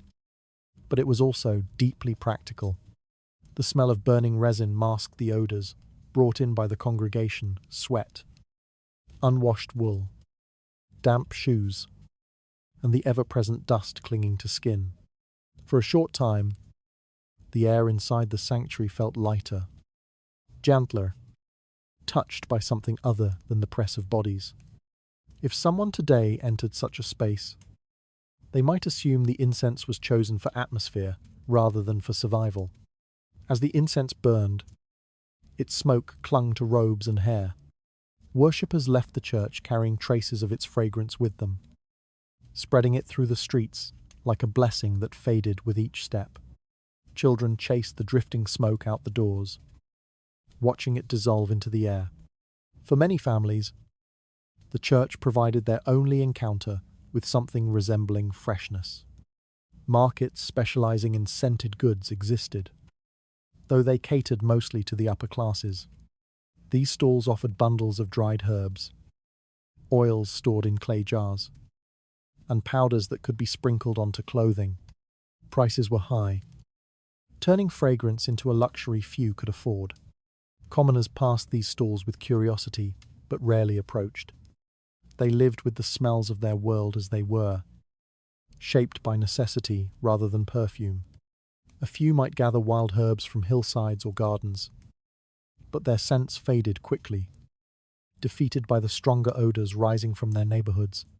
Perfume was never simply about masking smell, it was about control. In a world where filth seeped into every structure, fragrance became a quiet declaration of order. It signaled that a person refused to be overwhelmed by their surroundings, even when those surroundings shaped every breath. Those who used scent insisted on reclaiming small portions of dignity from the overwhelming noise of the city's odors. Herbs also played medicinal roles. People burned rosemary to cleanse sick rooms, or placed mint beneath pillows to soothe headaches. These practices mingled with superstition and belief, forming a tapestry of small rituals centered around scent. The idea of purification through fragrance took root in many households, even among those who could not afford proper perfume. What fascinates me is how scent creates invisible boundaries. I find it revealing that fragrance became a language of class, silently separating those who masked their environment from those who endured it. The poorest residents had no means to hide anything. Their bodies carried the smells of labor, livestock, and the streets themselves. The wealthy floated through more refined clouds, though only temporarily. The city always reclaimed them once they stepped outside their estates. At night, the role of scent shifted. Homes burned herbs in small bowls, not only to freshen the air, but to ward off insects drawn to damp rooms. The smoke crept along ceilings and gathered in corners, settling into the fibers of clothing and bedding. It mingled with the smell of hearth fires, forming layers of fragrance and ash that lingered for days. In wealthier homes, perfumes were applied before bed, their sweet notes merging with the darkness. Over time, these scented rituals became part of the city's rhythm. A whiff of lavender meant nobility had passed. A trail of incense meant worship had concluded. A pocket of rosemary in a child's clothing meant a mother hoped to protect them from illness. Fragrance carried messages that words did not need to speak. And yet, for all its presence, scent never conquered the city's deeper smells. It merely softened them, offering temporary refuge from a reality too vast to escape. Every breath carried more meaning than comfort alone. There were rooms where the fragrance felt stronger than the walls themselves. Within that drifting haze lingered a quiet truth that reshaped how people understood the battle between purity and decay. Cleanliness, in the medieval imagination, carried a strange and dangerous weight. A village whose streets appeared swept, whose wells smelled fresh, or whose residents bathed more often than their neighbours, invited suspicion rather than admiration. People whispered about unnatural habits, wondering why anyone would reject the world as it was. Dirt symbolized humility, faith, and acceptance. Cleanliness, too much of it, suggested secrecy, to rebellion, or even dealings with forces that ordinary souls feared to name. Travellers arriving at such villages often paused in confusion. The air felt lighter, the pathways clearer. Yet, instead of relief, Many felt unease creeping beneath their skin. Clean streets suggested effort, and effort suggested intention. Why should a community labor so hard to keep filth at bay when the rest of the world accepts it as part of life? It is almost darkly humorous that the absence of rot could provoke more alarm than rot itself. Rumors grew quickly. A village that washes its clothing regularly must be hiding something. A family whose children smelled of herbs rather than sweat must be practicing forbidden rites. People associated bathing with vanity and vanity with moral weakness. To clean oneself too often was to tempt the attention of spirits. Or worse, to signal an alliance with them. Cleanliness became a boundary people feared to cross. Not because of its demands, but because of the judgment it inspired. Stories circulated about places where residents bathed weekly, or even more often.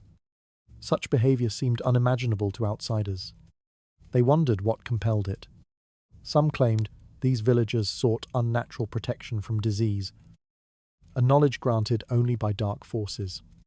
Others believed the water itself had been enchanted, drawing people back to it like a ritual. The accusations rarely stemmed from evidence. They rose instead from discomfort, envy, and the instinct to fear what one does not understand. Individuals suffered the same scrutiny.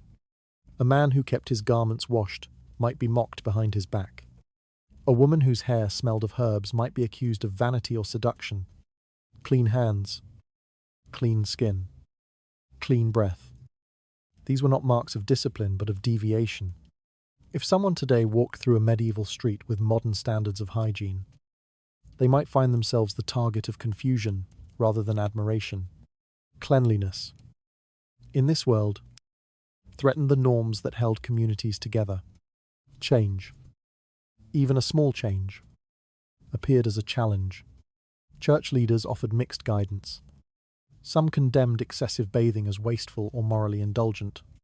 Others warned that unnatural cleanliness could disguise sinful intentions. Yet even these teachings varied by region, leaving villagers to interpret them through rumor and fear. Spiritual uncertainty fueled suspicion. People wanted clear answers, but received only contradictions. And contradictions invited paranoia. In many cases, the suspicion turned violent. A traveller staying in a village might be questioned about their bathing habits. A family seen scrubbing their doorstep might become the subject of whispers. Children who appeared too clean earned curious glances. Cleanliness was not neutral. Something it symbolized frightened people deeply. They feared what clean surfaces might hide, what unfamiliar habits might imply about the soul beneath them. Crowds, once stirred by suggestion, became unpredictable. A single accusation, spoken in anger, jealousy, or ignorance, could ignite an entire neighborhood. Cleanliness was interpreted as defiance against divine order, as if scrubbing away dirt meant scrubbing away humility. People feared that the clean might be protected by unnatural forces, forces that could turn against the rest of the village if provoked. Fear turned into aggression. Aggression turned into justification. And justification became memory carved into the stories told to children. Some villages attempted to defend themselves. They explained that washing reduced sickness, that sweeping streets prevented vermin from multiplying, and that scenting clothes made life a little easier. But explanations meant nothing to those determined to preserve tradition. Cleanliness appeared as a challenge to divine will. Dirt, they argued, existed for a reason. To remove it too eagerly was to reject the life God had assigned. What strikes me most is how fragile the boundaries of normalcy were. I find it unsettling that simple acts of washing or sweeping could push a community toward fear, division, and violence. For people living in a world shaped by constant uncertainty, anything unfamiliar became a threat. Cleanliness, though physically harmless, carried symbolic danger. Night deepened the contrast. A village, claiming cleanliness, stood quiet beneath the darkness. Its streets strangely open, its air lighter than the surrounding world. Travellers passing by might stop and stare, uncertain whether they found beauty or danger. Within homes, families whispered about neighbours who washed too often, wondering whether mourning might bring renewed suspicion. Cleanliness, though intended for comfort, created unease that lingered longer than any scent. Over time, stories of these villages spread, growing more distorted as they drifted from voice to voice. Some believed the clean villages prospered. Others swore they vanished under divine punishment. In truth, most continued their quiet attempts at order, enduring the judgments that followed them like shadows. In the medieval mind, dirt grounded people in reality. Cleanliness raised too many questions. Every rumour carried more weight than the truth behind it. There were streets where the absence of filth felt louder than the presence of it. Along those uneasy paths lingered a quiet uncertainty that reshaped how communities judged anyone who dared to be different. Disease moved through medieval cities with a quiet familiarity, slipping between houses and alleys as effortlessly as the wind. It thrived in corners where waste collected, in the damp spaces beneath floorboards, in the shadows that clung to crowded streets. People lived close to one another, close to their animals, and closest of all to the refuse their lives produced. In such an environment, sickness became a constant companion, unwanted, uninvited, but never unexpected. Waste created the perfect haven for the smallest and most persistent carriers of illness. Fleas nested in straw mixed with old scraps. Rats travelled along gutters lined with rotting waste, darting in and out of cellars that remained forever damp. Flies circled above piles of discarded food and chamber pot contents, settling on anything that promised moisture. A single step inside these neighbourhoods revealed the layers of life growing within the filth. Life too small to see, but powerful enough to reshape entire cities. The plague reached these places with terrifying ease. A sick rat stumbled. A flea jumped. And suddenly, a cluster of homes found themselves drawn into a chain of suffering. Densely packed districts offered no resistance. Illness passed from one body to the next, from mother to child, neighbour to neighbour. And once fear took hold, it moved as swiftly as the disease itself. It is almost bitterly ironic that the same waste people had learned to ignore became the very thing that refused to ignore them. Dysentery followed a similar path.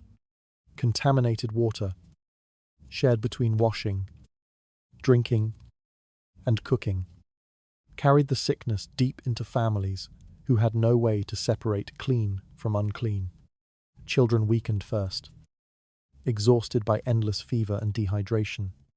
Adults tried to help them with herbal mixtures or whispered prayers, but without understanding the cause, their efforts rarely slowed the illness. The disease returned again and again, especially in months when heat intensified, the odour rising from waste-filled alleys. Cholera struck like a sudden shadow. People spoke of it with a mixture of dread and resignation. They saw neighbours collapse in the street or suddenly fall ill during a meal. Some believed it was a curse. Others believed it punished moral weakness. Few recognized that the disease lived in the very water they carried home each morning. If someone today observed the medieval water system, shared buckets, open drains, rivers carrying refuse, they might wonder how any community survived at all. Yet people did survive. Even as sickness shaped every season of their lives, isolation, in a modern sense, did not exist. A sick child slept beside siblings. A coughing father kept working because food depended on it. A merchant still visited markets, his breath mixing with the warm, crowded air. People lived too closely, shared too much, and moved too constantly to create barriers. Containment was not a concept. They lacked both the knowledge and the resources to enforce it. Sickness, once introduced, spread until it exhausted itself. Rumours flourished during outbreaks. Some blamed foreigners, others blamed the poor. Some accused the wealthy of hoarding purity. People searched for explanations anywhere but the ground beneath their feet. They feared the visible signs of decay around them, yet believed these were inevitable parts of life rather than warnings. Waste was simply there, as permanent as the walls of their homes. They did not imagine it as an enemy.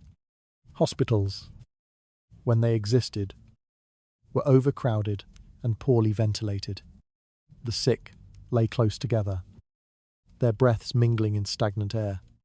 Caregivers moved from one patient to another without washing their hands or changing their garments.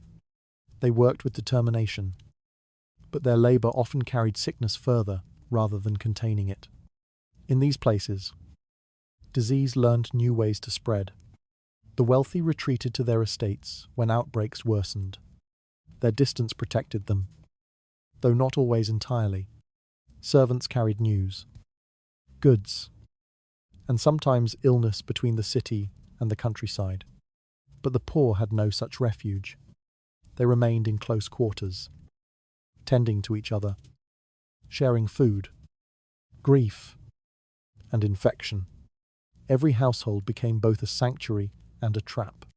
The city's rhythms changed during epidemics. Markets grew quieter, churches filled with trembling prayers, doors shut early. People walked the streets with lowered eyes, counting how many homes displayed signs of mourning. The smell of decay deepened, not just from waste but from illness itself.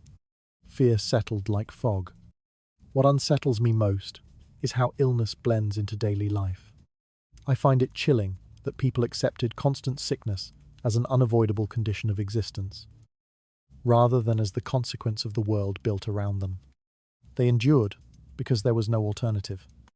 Resilience grew out of necessity, not choice. When outbreaks finally faded, life resumed with careful steps.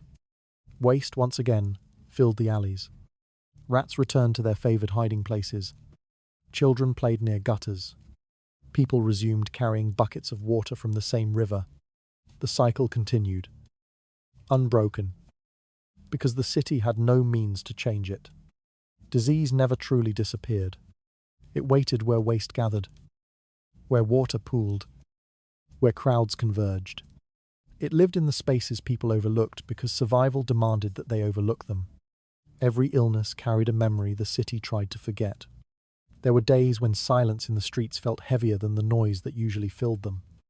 Amid those quiet hours lingered a truth that reshaped how people understood the fragile distance between life and decay. Children in medieval cities grew up surrounded by layers of filth that shaped their bodies long before they understood the world around them.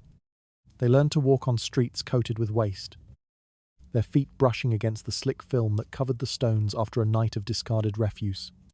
They breathed air filled with the scent of smoke, damp wood, and the sourness rising from open drains. Their world was small, crowded, and always close to the edge of sickness. Yet they accepted it without hesitation, as though it were the natural order of things.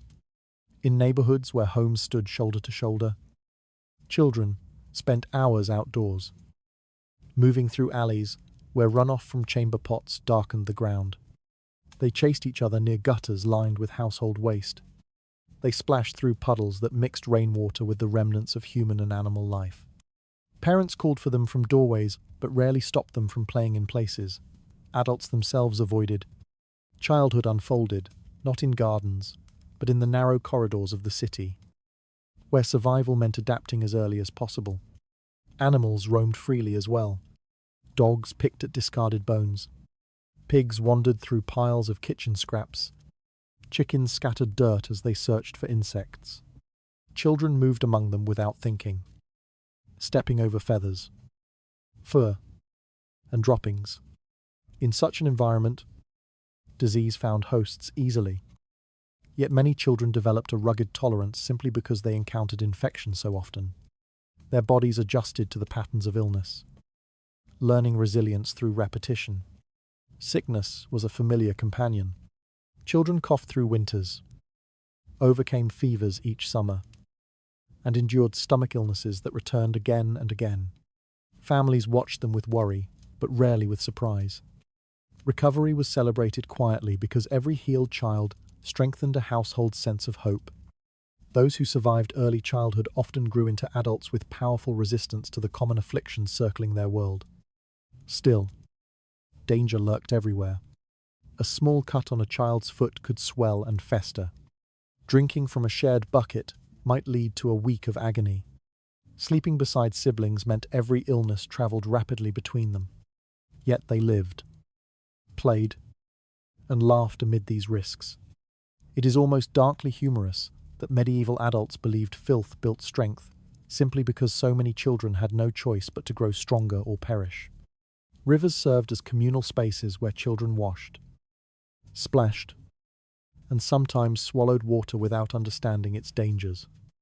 They watched women scrubbing clothes nearby and men cleaning tools further down the bank. The flow of the river carried refuse from upstream homes. But children did not pause to consider what floated past them. They grew accustomed to the murky water, teaching themselves to endure what they could not escape. In crowded courtyards, children learned to touch everything. Door frames worn smooth by countless hands. Barrels stained from years of use. Animal troughs splattered with feed and waste. They played beside the wooden bins where families tossed vegetable scraps and bones. Rats scurried in the shadows, bold enough to emerge in daylight. Children sometimes chased them for amusement, unaware of the fleas that clung to the animal's fur. Proximity to danger became routine, and routine became immunity. Adults often viewed this toughness as a sign of natural health. They believed a child who did not flinch at foul smells, who could drink water from a questionable source without falling ill, was strong and promising. Cleanliness, in the modern sense, was neither a goal nor an expectation. Someone today might see a medieval playground, mud, waste, animals, and children running barefoot, and wonder how anyone survived long enough to reach adulthood. Yet survival did happen, and each surviving child became proof that the body could adapt to circumstances that seemed unendurable. Households rarely separated sick children from healthy ones. Beds were shared, blankets reused, food passed from hand to hand. A child recovering from a fever might sit beside siblings as they ate their morning bread. Families cared for one another with closeness that carried both comfort and risk. Illness moved quickly, but so did affection, and every home learned its own way to balance the two. Children developed emotional resilience as well. They learned not to fear the constant presence of grime. They learned to tolerate harsh smells. They learned to live with discomfort. These skills shaped their identities and their expectations of the world. Hardship became normal. Endurance became a kind of inheritance. I find it strangely moving that children, more than adults, understood how to exist gently in a world that rarely treated them gently in return. On the rare days when a household managed to clean its floors or air out its linens, children took note of the unfamiliar freshness. But it disappeared quickly. Waste returned, smells deepened, and life resumed its usual texture. The city did not allow the order to last for long. Every street corner reminded families that their environment shaped them far more than they could shape it. Still, these children carried their lessons into adulthood.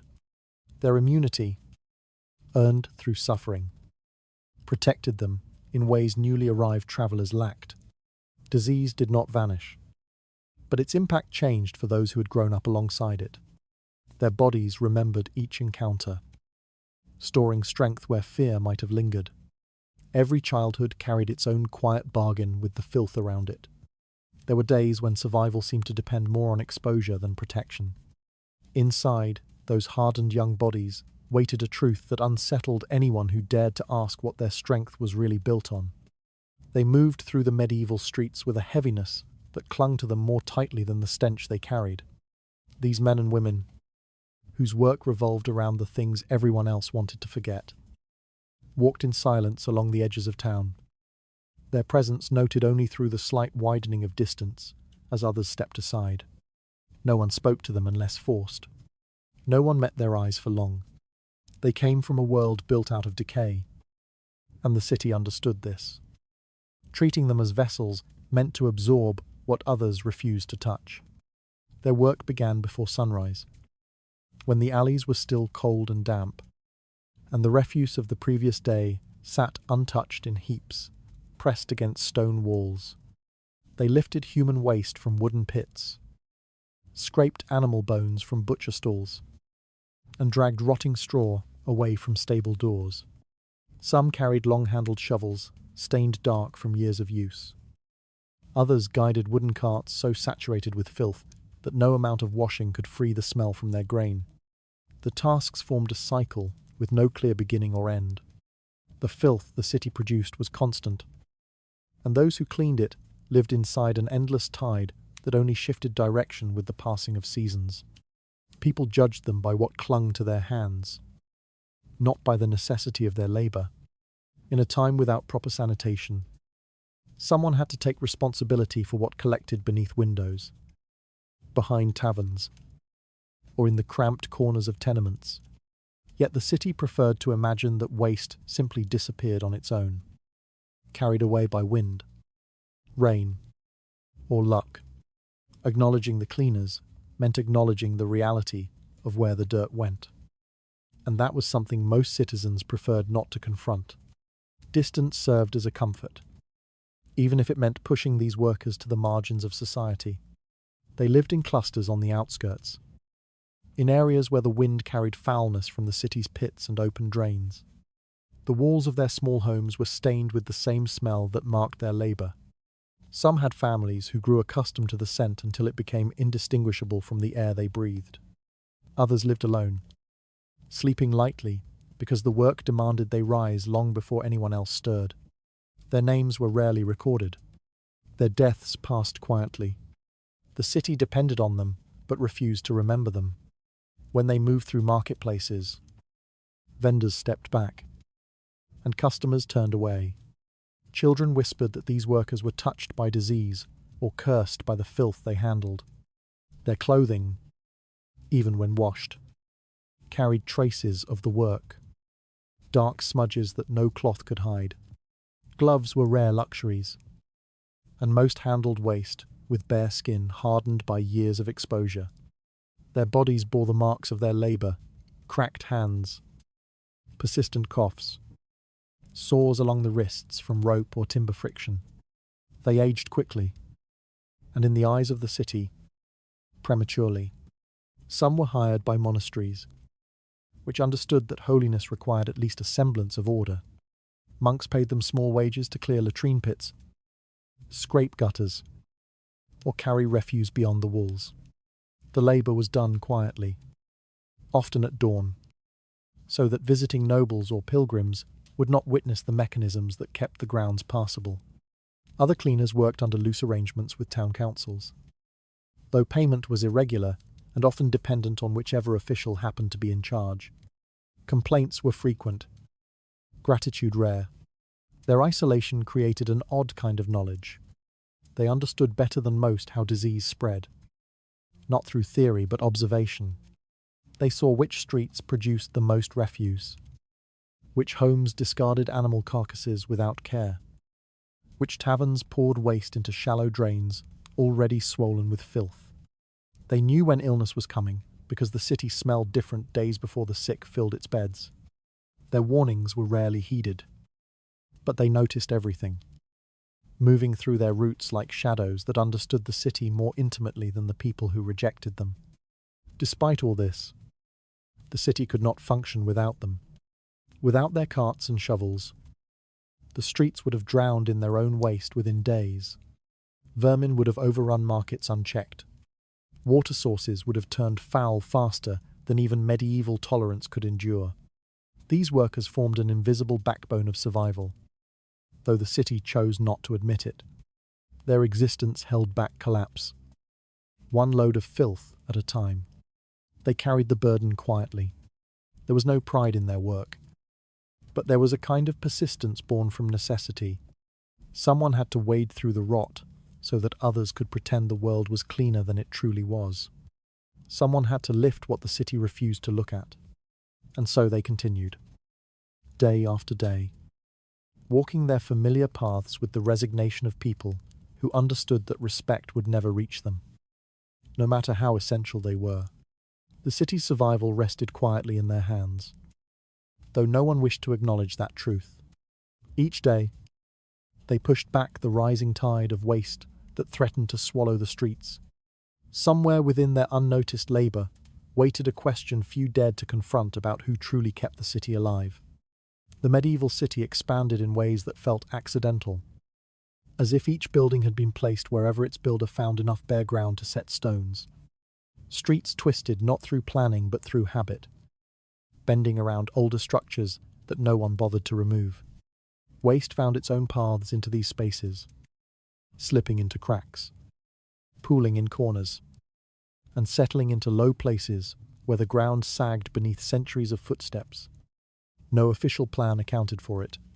Cleanliness, as a civic responsibility, remained an idea so distant it barely registered in public thought. Houses rose quickly when families grew, or trades expanded. But no one asked how the accumulation of refuse would move through the narrow corridors left between walls. Woodworkers, bakers, and smiths selected their plots based on convenience, not sanitation.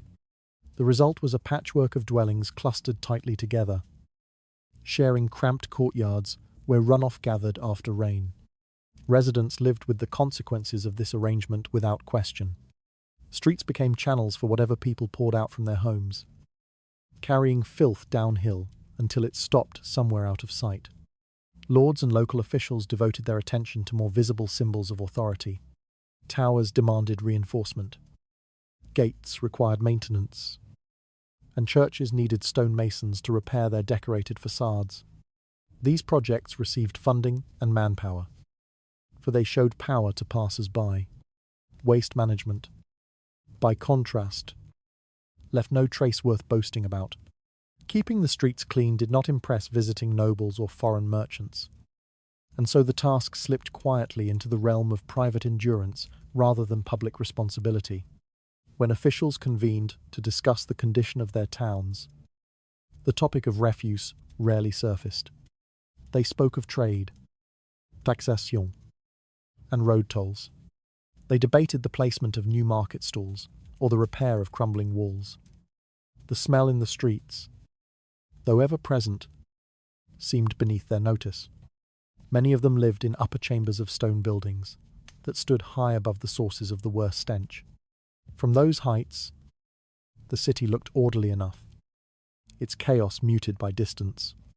Most residents accepted the lack of sanitation as the natural state of urban life.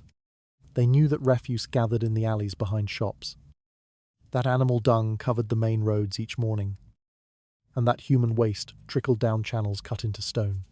Few imagined a system designed to manage these things, for the concept itself felt foreign. The idea that a city might invest resources in disposing of its waste seemed as unlikely as asking the wind to blow in predictable patterns. Life revolved around immediate needs, not long-term improvement, even when the accumulation of waste reached intolerable levels. People responded not by demanding intervention, but by relocating. Entire families shifted to neighbouring districts when the stench near their homes grew too strong. Merchants abandoned stalls in markets overwhelmed by filth, choosing to open shop a few streets away. Movement replaced management. Retreat became the only form of problem-solving that most citizens recognized. This pattern repeated across generations. The city itself changed shape as residents avoided the worst areas, leaving them to decay while newer clusters formed elsewhere. Old streets sank into disuse, their stones cracked by time and moisture. Waste built layers that buried the original ground, creating uneven levels that forced carts to tilt as they passed. People stepped around these zones without thinking. The danger was absorbed into their daily routine. Local rulers rarely intervened, unless waste threatened trade routes or offended wealthy visitors. Even then, the solution usually involved brief, superficial cleaning Rather than structural change, workers swept debris aside for a day or two, only for it to return within hours. The deeper issue, the absence of planning, remained untouched. The city persisted in its familiar rhythm, producing filth faster than anyone could clear it. The lack of organized sanitation shaped how people perceived their environment. Dirt became a companion rather than an intruder. Smell blended with the identity of each neighborhood. When storms created temporary floods that washed refuse into new places, residents endured the disruption as they endured everything else, quietly, without expectation of improvement. Life required adaptation, not advocacy. Meanwhile, disease lurked inside these neglected spaces. Rats nested in abandoned corners, insects bred in stagnant pools, and contaminated water traveled through homes without notice. Though people recognized sickness as a recurring force, a few connected it directly to the city's unmanaged waste. The relationship between environment and health remained hidden beneath layers of custom and acceptance. Still, the city endured. People continued to build, trade, marry, and raise children amid the filth. Their resilience masked the underlying decay, creating an illusion of stability. The absence of sanitation policies did not signify ignorance so much as resignation. The medieval mind understood that some problems were too vast to confront, especially when resources were scarce, and priorities lay elsewhere. Cleanliness, as a shared responsibility, was an idea waiting centuries to emerge. Until then, the city carried its waste like a silent burden, reshaping itself around the accumulation rather than attempting to erase it. The stones absorbed the smell, the ground absorbed the runoff, and the people absorbed the consequences.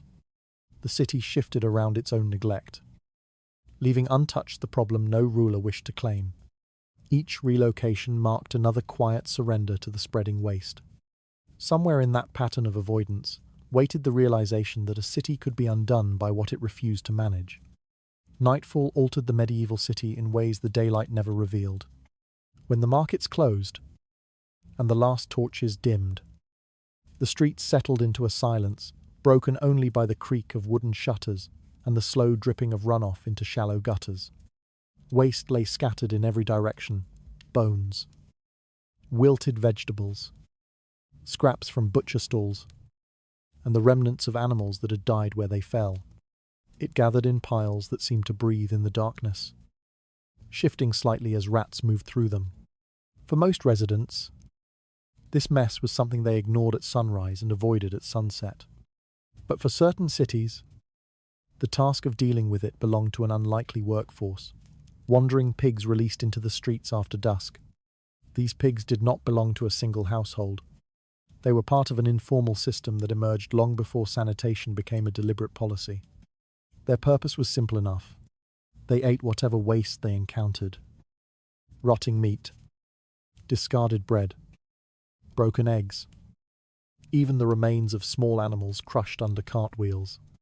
The city relied on its voracious appetite as a natural mechanism for reducing the overwhelming volume of refuse that no human labor force was assigned to manage. Residents heard them before they saw them: hooves striking stone, snouts pushing through debris, heavy breathing as the animals rooted through piles of filth. Their presence became a familiar part of the city's soundscape, the rhythm of their movement echoing down narrow alleys. Some citizens found a strange comfort in the noise, knowing the pigs were clearing what no one else would touch. Others kept their distance, wary of the animals' unpredictable behavior, especially when startled in tight spaces. The pigs wandered freely, moving through neighborhoods without distinction. They squeezed between leaning walls, nudged open loose gates, and left muddy streaks wherever they passed. Their bodies carried the smell of everything they consumed, a scent that lingered long after they had passed through a street. Yet no one asked them to be removed. Their crude efficiency outweighed the discomfort they caused. The city needed them more than it acknowledged. Accidents were inevitable, Pigs collided with carts, knocked down children, or startled horses tethered outside taverns. In some cases, angry residents confronted them, only to realize that harming a pig disrupted the unspoken agreement that kept the streets from drowning in waste. The animals were both a nuisance and a necessity. Their existence occupied an uneasy middle ground, a solution tolerated not because it worked perfectly, but because no better alternative existed. Local officials rarely addressed the pigs directly. They did not issue regulations or assign guardians to guide them. The animals belonged to the night, operating in a quiet space between neglect and dependence. Some cities even encouraged their presence by allowing pig owners to avoid fines if their animals contributed to street cleaning. The arrangement cost nothing, demanded little, and maintained just enough order to keep the worst piles of refuse from overwhelming the streets by morning. Monks in nearby monasteries sometimes commented on the practice in their writings, noting how pigs became unintentional symbols of urban disorder. Their wandering bodies reflected the city's failure to control its own waste. Yet they also revealed the ingenuity required to survive without structured sanitation. Even travellers from distant regions remarked on the sight of pigs roaming freely through city centres, marvelling at how naturally they blended into the urban environment despite their wild appearance. Children occasionally followed the animals at a distance, laughing at the way they rooted through heaps of refuse. For the poor, these pigs represented more than clean-up crews. They were scavengers that reduced competition for food, clearing spoiled remnants so humans did not mistakenly use them. In rare cases, families captured young pigs and raised them, relying on their ability to thrive in filth as a practical advantage. The nightly cleaning never erased the city's deeper problems. Waste reappeared each day with relentless speed. Markets reopened. Animals defecated on the streets. Tradesmen discarded scraps outside their workshops, and households emptied their chamber pots from upper windows. The pigs consumed much, but not enough to transform the environment. They slowed the pace of accumulation. Nothing more. The city continued its cycle of waste, hunger, and improvised solutions. Even so, the pigs' presence carried symbolic weight. They demonstrated how ordinary people adapted to challenges without waiting for authority. While officials focused on fortifications or church renovations, the city quietly relied on the foraging habits of animals to prevent total collapse under its own debris. It was a form of survivalism hidden in plain sight, unspoken, yet understood by everyone who stepped into the streets at dawn and found them just clean enough to walk through. No one questioned the ethics of relying on animals this way. Cleanliness was never the goal. Functionality was. As long as the refuse did not reach unbearable levels, the pigs had fulfilled their purpose. Their existence testified to a city unwilling to imagine a different relationship with waste, trusting instead in a biological solution that asked nothing of human responsibility. And so, each night, the animals returned to their silent labour. Their movements carved small paths through the refuse, leaving faint trails that vanished by morning. The city slept while they worked, unaware of how fragile its balance truly was. The pigs walked through the darkness, clearing only what survival required. Each night revealed how much the city relied on what it refused to manage itself. Some corner of that nightly silence hinted at a deeper truth, waiting in the places human hands would not touch. The medieval city carried its own scent long before anyone stepped through its gates. It drifted through the air in thick layers, settling into cloth, hair, and wooden beams. The smell belonged to everyone: residents, visitors, merchants, animals, and it clung to the streets as firmly as the stones themselves. People inhaled it without pause, for there was no reason to question something so constant. The odours that would unsettle a modern traveller formed the backdrop of daily life, woven into every hour and every task. Human waste contributed to the core of this atmosphere. It seeped from chamber pots emptied onto the streets, trickled along narrow channels carved into stone, and soaked into the soil beneath wooden homes. The scent rose on warm days, spreading through markets and courtyards until it felt as natural as the sound of footsteps. Residents walked through it without concern.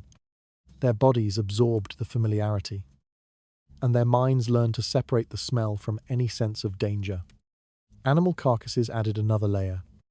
Dead horses, stray dogs, and livestock occasionally fell in alleys or near market stalls, left where they collapsed until someone found a reason to drag them away. Flies settled in dense clusters over the remains, and the stench spread outward in quiet circles. Yet even this did not provoke alarm. The unwillingness to react stemmed not from ignorance, but from adaptation. When a city lacked the means to control death, it learned to live beside it.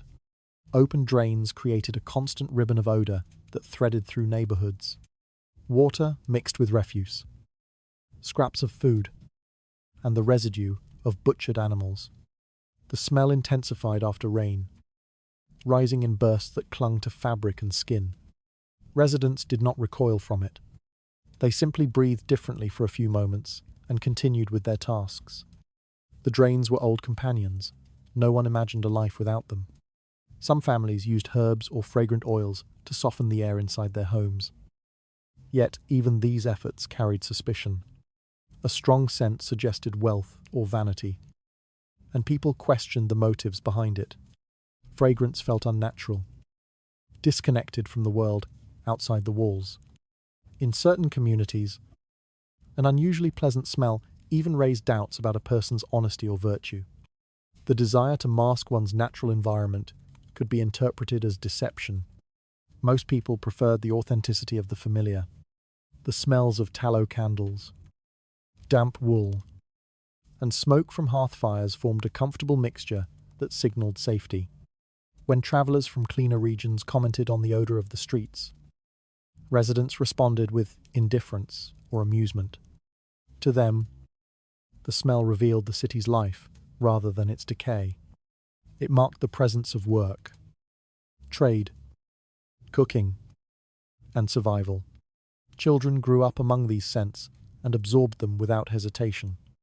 Their games unfolded near open gutters, refuse piles, and butcher stalls.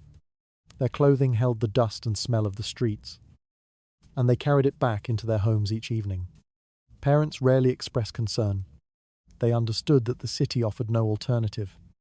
A child who learned to ignore unpleasant odors learned to navigate the world without fear. Those who attempted to maintain cleaner spaces faced quiet skepticism. Too much effort toward pleasant smells seemed impractical, even wasteful. People questioned why someone would strive for purity that could not be sustained. A clean-smelling home felt temporary, a fragile condition swept away by the first gust of wind from outside. Reality always returned with the opening of a door. Smell also functioned as a form of information. It revealed the nearness of markets, the presence of disease, or the approach of storms. Residents read these signals instinctively. They recognized the stinging scent of slaughterhouses, the heavy odor of tanneries, and the sourness of fermenting grain from breweries. Smell served as a map, guiding them through districts and reminding them of which alleys to avoid after dark. Despite the omnipresence of unpleasant odors, the city's rhythm continued without interruption. People met in crowded squares to exchange goods, gossiped, argued, prayed, and mourned, all within the same thick air. Their interactions revealed no discomfort. The scent of the city united them, a shared condition that shaped their sense of belonging. Illness rarely led residents to reconsider their tolerance. Disease was a familiar visitor, accepted as part of life rather than a consequence of environmental neglect. When sickness struck, people looked for spiritual explanations, not sanitary ones. The connection between smell and disease remained unrecognized, leaving the city's odor unchanged even in times of crisis. Visitors sometimes wrote about the overwhelming stench, describing it in letters and travel notes. Yet these accounts rarely influenced the city's inhabitants. Outsiders moved on, but residents remained, anchored by necessity and by the understanding that smell alone did not threaten their survival. Over time, even newcomers adapted, learning to breathe through the discomfort until it faded into background noise. The medieval relationship with odor reflected a broader mindset. People did not imagine transforming their surroundings, they imagined enduring them. Survival depended on resilience, not reform, and so the smell endured, generation after generation. A constant presence woven into the city's identity, accepted without protest. The city breathed through its own fumes, shaping a world where scent carried meaning beyond discomfort. Each familiar odor marked another layer of endurance etched into the streets. A quiet trace within that heavy air hinted at a resilience formed in ways few were willing to question. By the 17th century, the medieval city had grown far beyond what its earliest builders imagined. Houses pressed tightly against one another. Streets narrowed as upper floors leaned inward, and the population rose in numbers that the old infrastructure could not bear. Waste accumulated faster than it could disappear, lingering in alleys that rarely saw sunlight. It was not a crisis that forced change, but a steady pressure. Crowded homes, frequent illness, and the mounting sense that the city had reached its limits. People could no longer ignore what they had tolerated for generations. Officials first noticed the problem when outbreaks became too frequent to dismiss as chance. Diseases moved through neighborhoods in waves, leaving homes silent and workshops empty. Physicians wrote about the foulness of the air, insisting that something in the city's conditions contributed to the spread. Their voices carried more weight as the sick filled every available room. What had once been accepted as the natural scent of urban life began to resemble a warning. As the population expanded, the boundaries between rich and poor narrowed. Even those who lived in stone houses with higher windows could not escape the rising stench. Rot, waste, and stagnant water carried their presence into districts once considered safe. Economic pressure made change unavoidable. Merchants feared losing business if visitors refused to enter their streets. Local authorities faced demands from guilds and landowners who wanted a cleaner environment for trade. Change did not begin from compassion but from necessity. Early sanitation measures were small and inconsistent. Some cities appointed men to clear refuse from certain areas, though their work depended on weather, funding, and public patience. They moved through the streets with carts, shoveling waste into piles that were hauled outside the walls. The labor was difficult, and never enough to keep pace with the daily accumulation. Many residents complained when carts blocked narrow passages, yet they still expected the workers to appear whenever the smell became unbearable. Public latrines emerged as another attempt at control. Positioned near busy markets or along defensive walls, they offered a designated place for waste, though conditions inside remained far from sanitary. Stone benches and wooden platforms collected filth that seeped into the ground below. A few were assigned caretakers who maintained them when able. But even with supervision, they seldom matched the standards that modern readers might imagine. Still, their presence marked a shift, an acknowledgement that waste needed boundaries. Rivers and canals also received attention. Once treated as open sewers, they drew concern when water contamination reached levels that threatened entire districts. People relied on these waterways for washing, brewing, and sometimes drinking. As illness rose, officials debated restrictions on dumping waste into the currents. Some cities issued regulations instructing residents to dispose of certain materials elsewhere, though enforcement varied widely. Careless habits continued out of convenience, but repeated outbreaks made the issue impossible to ignore. It was only in the 18th century that a more organized approach began to form. New ideas from physicians, philosophers, and urban planners circulated in pamphlets and city councils. They argued that health depended on environment, That disease was not solely divine punishment, but also a product of human neglect. This thinking encouraged structural solutions rather than temporary fixes. Drainage improvements, street leveling, and designated dumping areas became topics of conversation in official meetings. Cities experimented with wider streets to allow waste to flow more easily during storms. Some implemented systems where household refuse had to be placed outside at specific times for collection. Fines appeared for those who dumped filth in front of neighbors' doors. These regulations marked a gradual transformation in public expectations. Cleanliness was no longer a private preference, but a shared responsibility. Even if people still resisted the inconvenience it brought, yet the change remained uneven. Wealthy districts adopted reforms more quickly, securing funding for improved drainage or hiring workers to maintain cleanliness. Poorer areas lagged, trapped by limited resources and overcrowding. Waste piled in courtyards, and families continued to rely on improvised solutions. Ditches lined with stones, barrels filled with refuse, open pits behind wooden fences. The gap between aspiration and reality remained wide.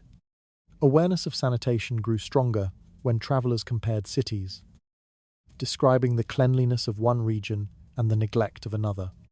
These accounts gradually influenced officials who understood that reputation affected commerce and diplomacy.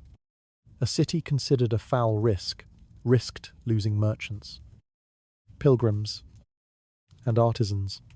For the first time, cleanliness hinted at prosperity. Despite this progress, it was not until the 19th century that sanitation became a recognized pillar of urban policy. Until then, efforts were fragmented, hesitant, and often undermined by limited funding or public resistance.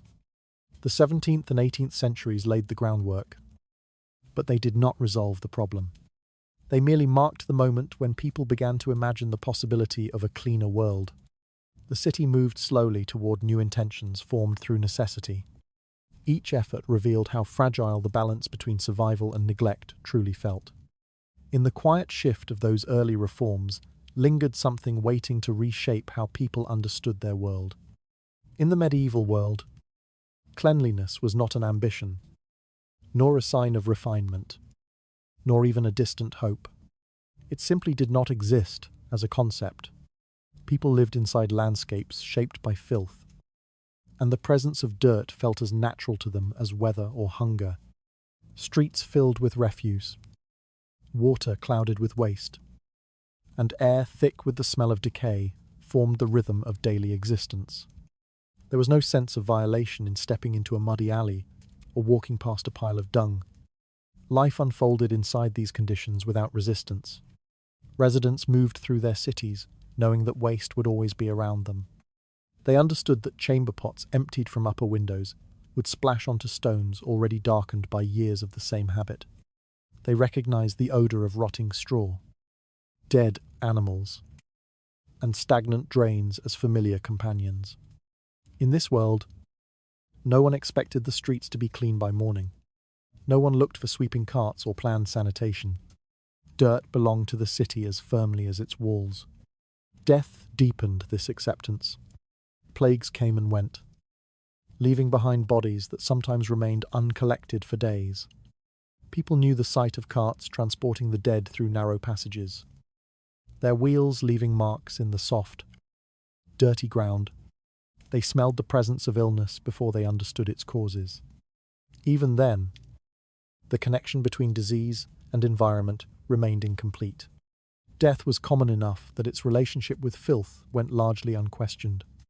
Daily routines reflected this mindset. A butcher cut meat on wooden boards that never fully dried, their surfaces holding the lingering smell of blood mixed with sawdust and waste from nearby drains. Bakers carried flour through streets where dust mingled with ash blown from household fires. Children played near piles of refuse, building small worlds in the mud without fear. Adults walked past them with indifference, knowing that the environment could not be separated from their lives. Inside homes, the sense of inevitability continued. Floors were uneven, constructed from planks that trapped moisture and dirt between them. Cellars absorbed runoff that seeped through walls, carrying smells upward into living spaces. Families slept near hearths that burned animal fat, filling rooms with smoke that clung to clothing and hair. No one imagined a world without these conditions. Dirt settled into the structure of each building, becoming part of its character. Cultural beliefs reinforced this view. Cleanliness was sometimes associated with vanity or unnecessary luxury. Those who sought fragrances or frequent washing risked suspicion, as if distancing themselves from common life meant hiding something. A person who smelled too strongly of herbs or oils invited quiet judgment. Maintaining a visibly pure environment felt unnatural in a world built on physical labor. Exposed wounds and unpredictable weather. Religious thought added another dimension. Some interpreted poverty and filth as signs of humility, a reminder of human frailty.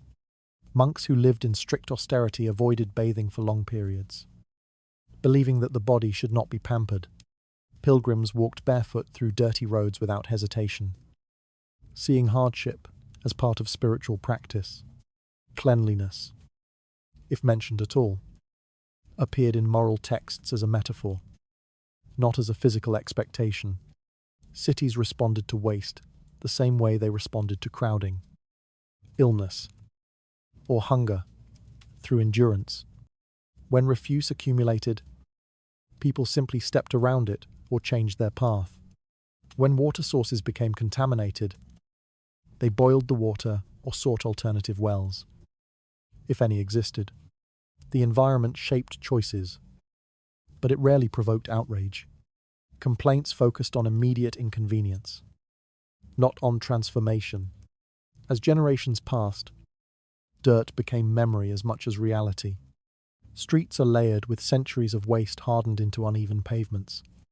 Stones absorbed smells that no amount of rain could fully wash away. Some cities built over older foundations, trapping the remnants of past lives beneath new structures. The history of filth remained embedded in the ground, silent yet unmistakable for anyone attuned to the environment's weight. Travelers from cleaner regions sometimes wrote of their shock when encountering these conditions. They described the smell of markets, the darkness of drains, the constant refuse underfoot. Yet these observations rarely changed local customs. A traveller left the city eventually, the residents remained. They lived inside a world defined by necessity rather than preference. Only centuries later, when sanitation reform reshaped Western cities, did people look back with disbelief. They wondered how anyone could endure such conditions without protest. They questioned how illness had not consumed entire populations. They tried to imagine the sound of markets crowded with people who no longer noticed the dirt beneath their shoes. But, for medieval residents, none of this seemed unusual. Filth was not an enemy, it was the environment. To them, dirt was inseparable from work. It followed farmers from fields, clung to shoemakers as they cut leather, and coated masons who carved stone. It entered homes on boots and aprons. It mixed with ash from cooking fires and water dripping from broken eaves. Dirt represented movement, heat, labor, and survival. Cleanliness, in contrast, implied stillness, a life untouched by necessity, something unreachable for most people. Even in death, the same logic prevailed. Graves filled quickly, burial grounds overflowed, and bodies were sometimes placed in shared pits. Dirt covered everything, completing a cycle that residents understood instinctively. Just as life began in mud, it returned to the same earth without ceremony. The boundary between clean and unclean blurred until the distinction lost meaning. Looking back, the medieval acceptance of filth reveals not ignorance, but adaptation. People lived inside the limits of their world. They responded to conditions with resilience rather than hope for change. Dirt shaped their habits, their health, their beliefs, and their cities. It defined their lives so thoroughly that imagining a world without it would have felt impossible. Even now, beneath the stones of many European cities, traces of that history remain. Layers of waste, ash, and bone lie buried under modern pavement, silent witnesses to centuries of endurance. Every step in those old streets carries the weight of lives lived in conditions that modern eyes can barely comprehend. Dirt shaped the medieval world, and its memory lingers in the foundations of the cities that grew from it. Good night to you, wherever you are listening from. May your rest be quiet, far from the weight of old streets and forgotten smells, and may the past settle gently around you as the night unfolds.